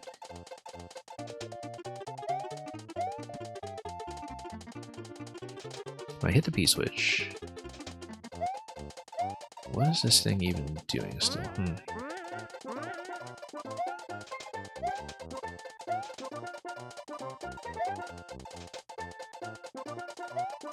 Well, let's say we'll grab this, and we'll also grab this.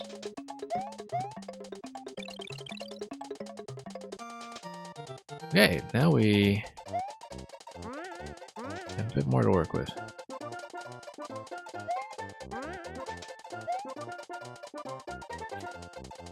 Now the question is, I wonder if there's a good way to get that shell to behave and cut through the middle. Yeah, POW drop I think will be ineffectual. Even with the P-switch, I kind of needed to throw it to that location in the first place. You can't just soft drop it, I don't think. The POW activating the pipe that spawns another POW, and that's weighing down a seesaw. Like, that sequence is one that I'm still kind of oblivious to as well.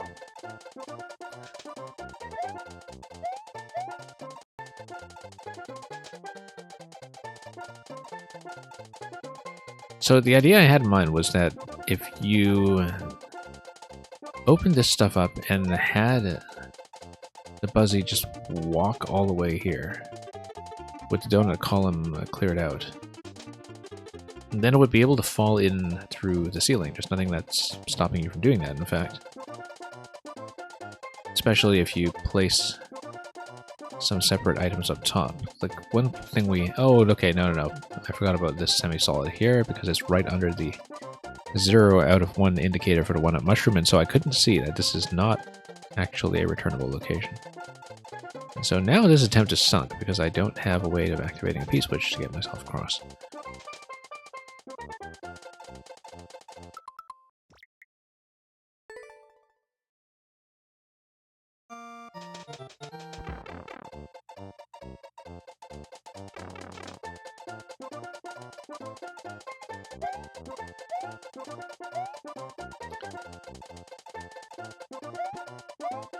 Okay. The question is, what can I do to get the shell to walk its way over? The one-way panel is the one that's facing down over here is a pretty serious problem, because I can't just have the shell do a wake-up, unless I can have it do a wake-up sort of in this corner here, and bounce with a wake-up to the top level. But in order to do that, We need to find some way to hit the shell and dislodge it from below, perhaps. Because its wake up animation is going to be a little bit different. Let's try a few things. Let's watch this animation. Like I was saying, I believe I have to hit the shell from below to get it to do the jump when it wakes. Get up to the upper level. And I don't see anything like a block that I can use to hit it from underneath. So I don't think that kind of trickery will do it. I feel like this has to be the first step. I mean, sometimes when I say this has to be the step, but that usually just betrays a blind spot in my procedure. Now,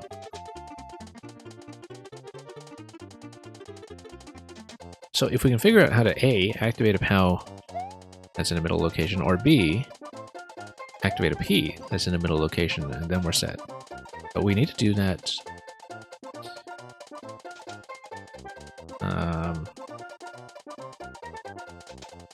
under different circumstances, I think. Let's see.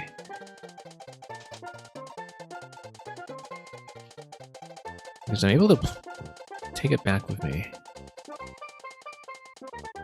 It's the only thing that is going to be useful over there, because I do need a P-switch activation in order to get back on the left side.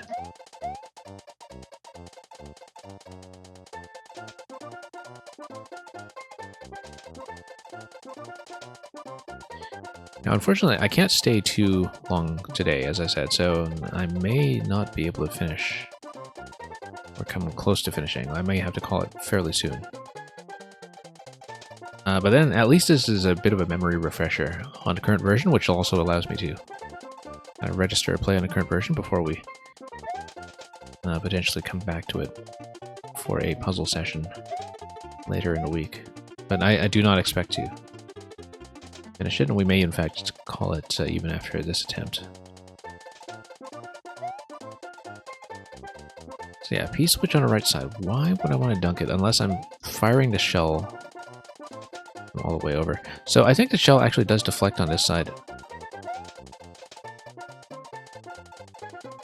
when one sends it over, which would then prolong the P-switch. Now why would I want to do that? We're hypothetically sending the shell coasting along here over the blue blocks and over to the right side. It would dunk the muncher on top of the P.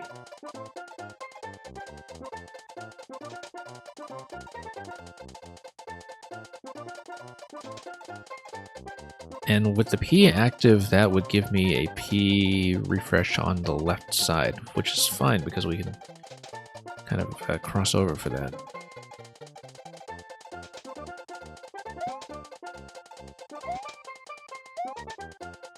So the question now is,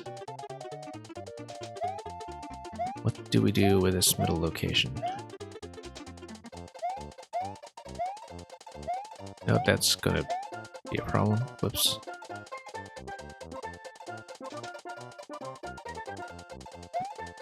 I can't enter the pipe. Worth checking though, you never know.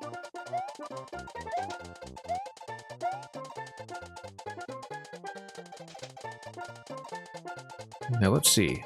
Trampoline can go there, but the thing is it would be trapped there. Let's see. It has to be P or POW, and I would need to activate that P in advance in order to get back over to the left in the first place. So, like, maybe placing this here is premature. It would be for some kind of future visit of the shell over to the right side of the world.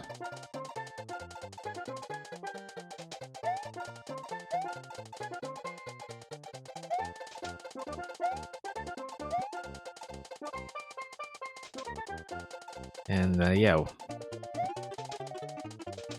P-switch activation followed by, oh, let's see.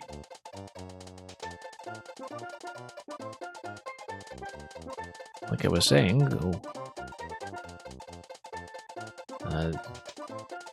how activation is going to fit into this in a certain sequence. It's going to be shell grabs key, activate POW while shell is in midair, and then one additional on-off interaction in the bottom left would do it in terms of having the one-up mushroom made available to the human players.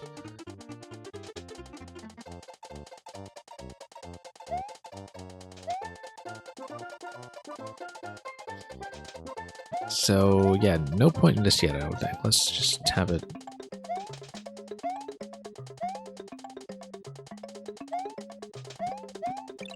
And we'll drop some of this. Oh, I wanted to hit the P-switch and do it faster. Okay, 99 seconds on this anyway. This is going to be a dead attempt, but we can try something briefly. Let's see.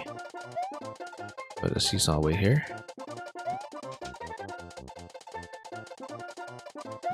No, everything is quite firmly affixed.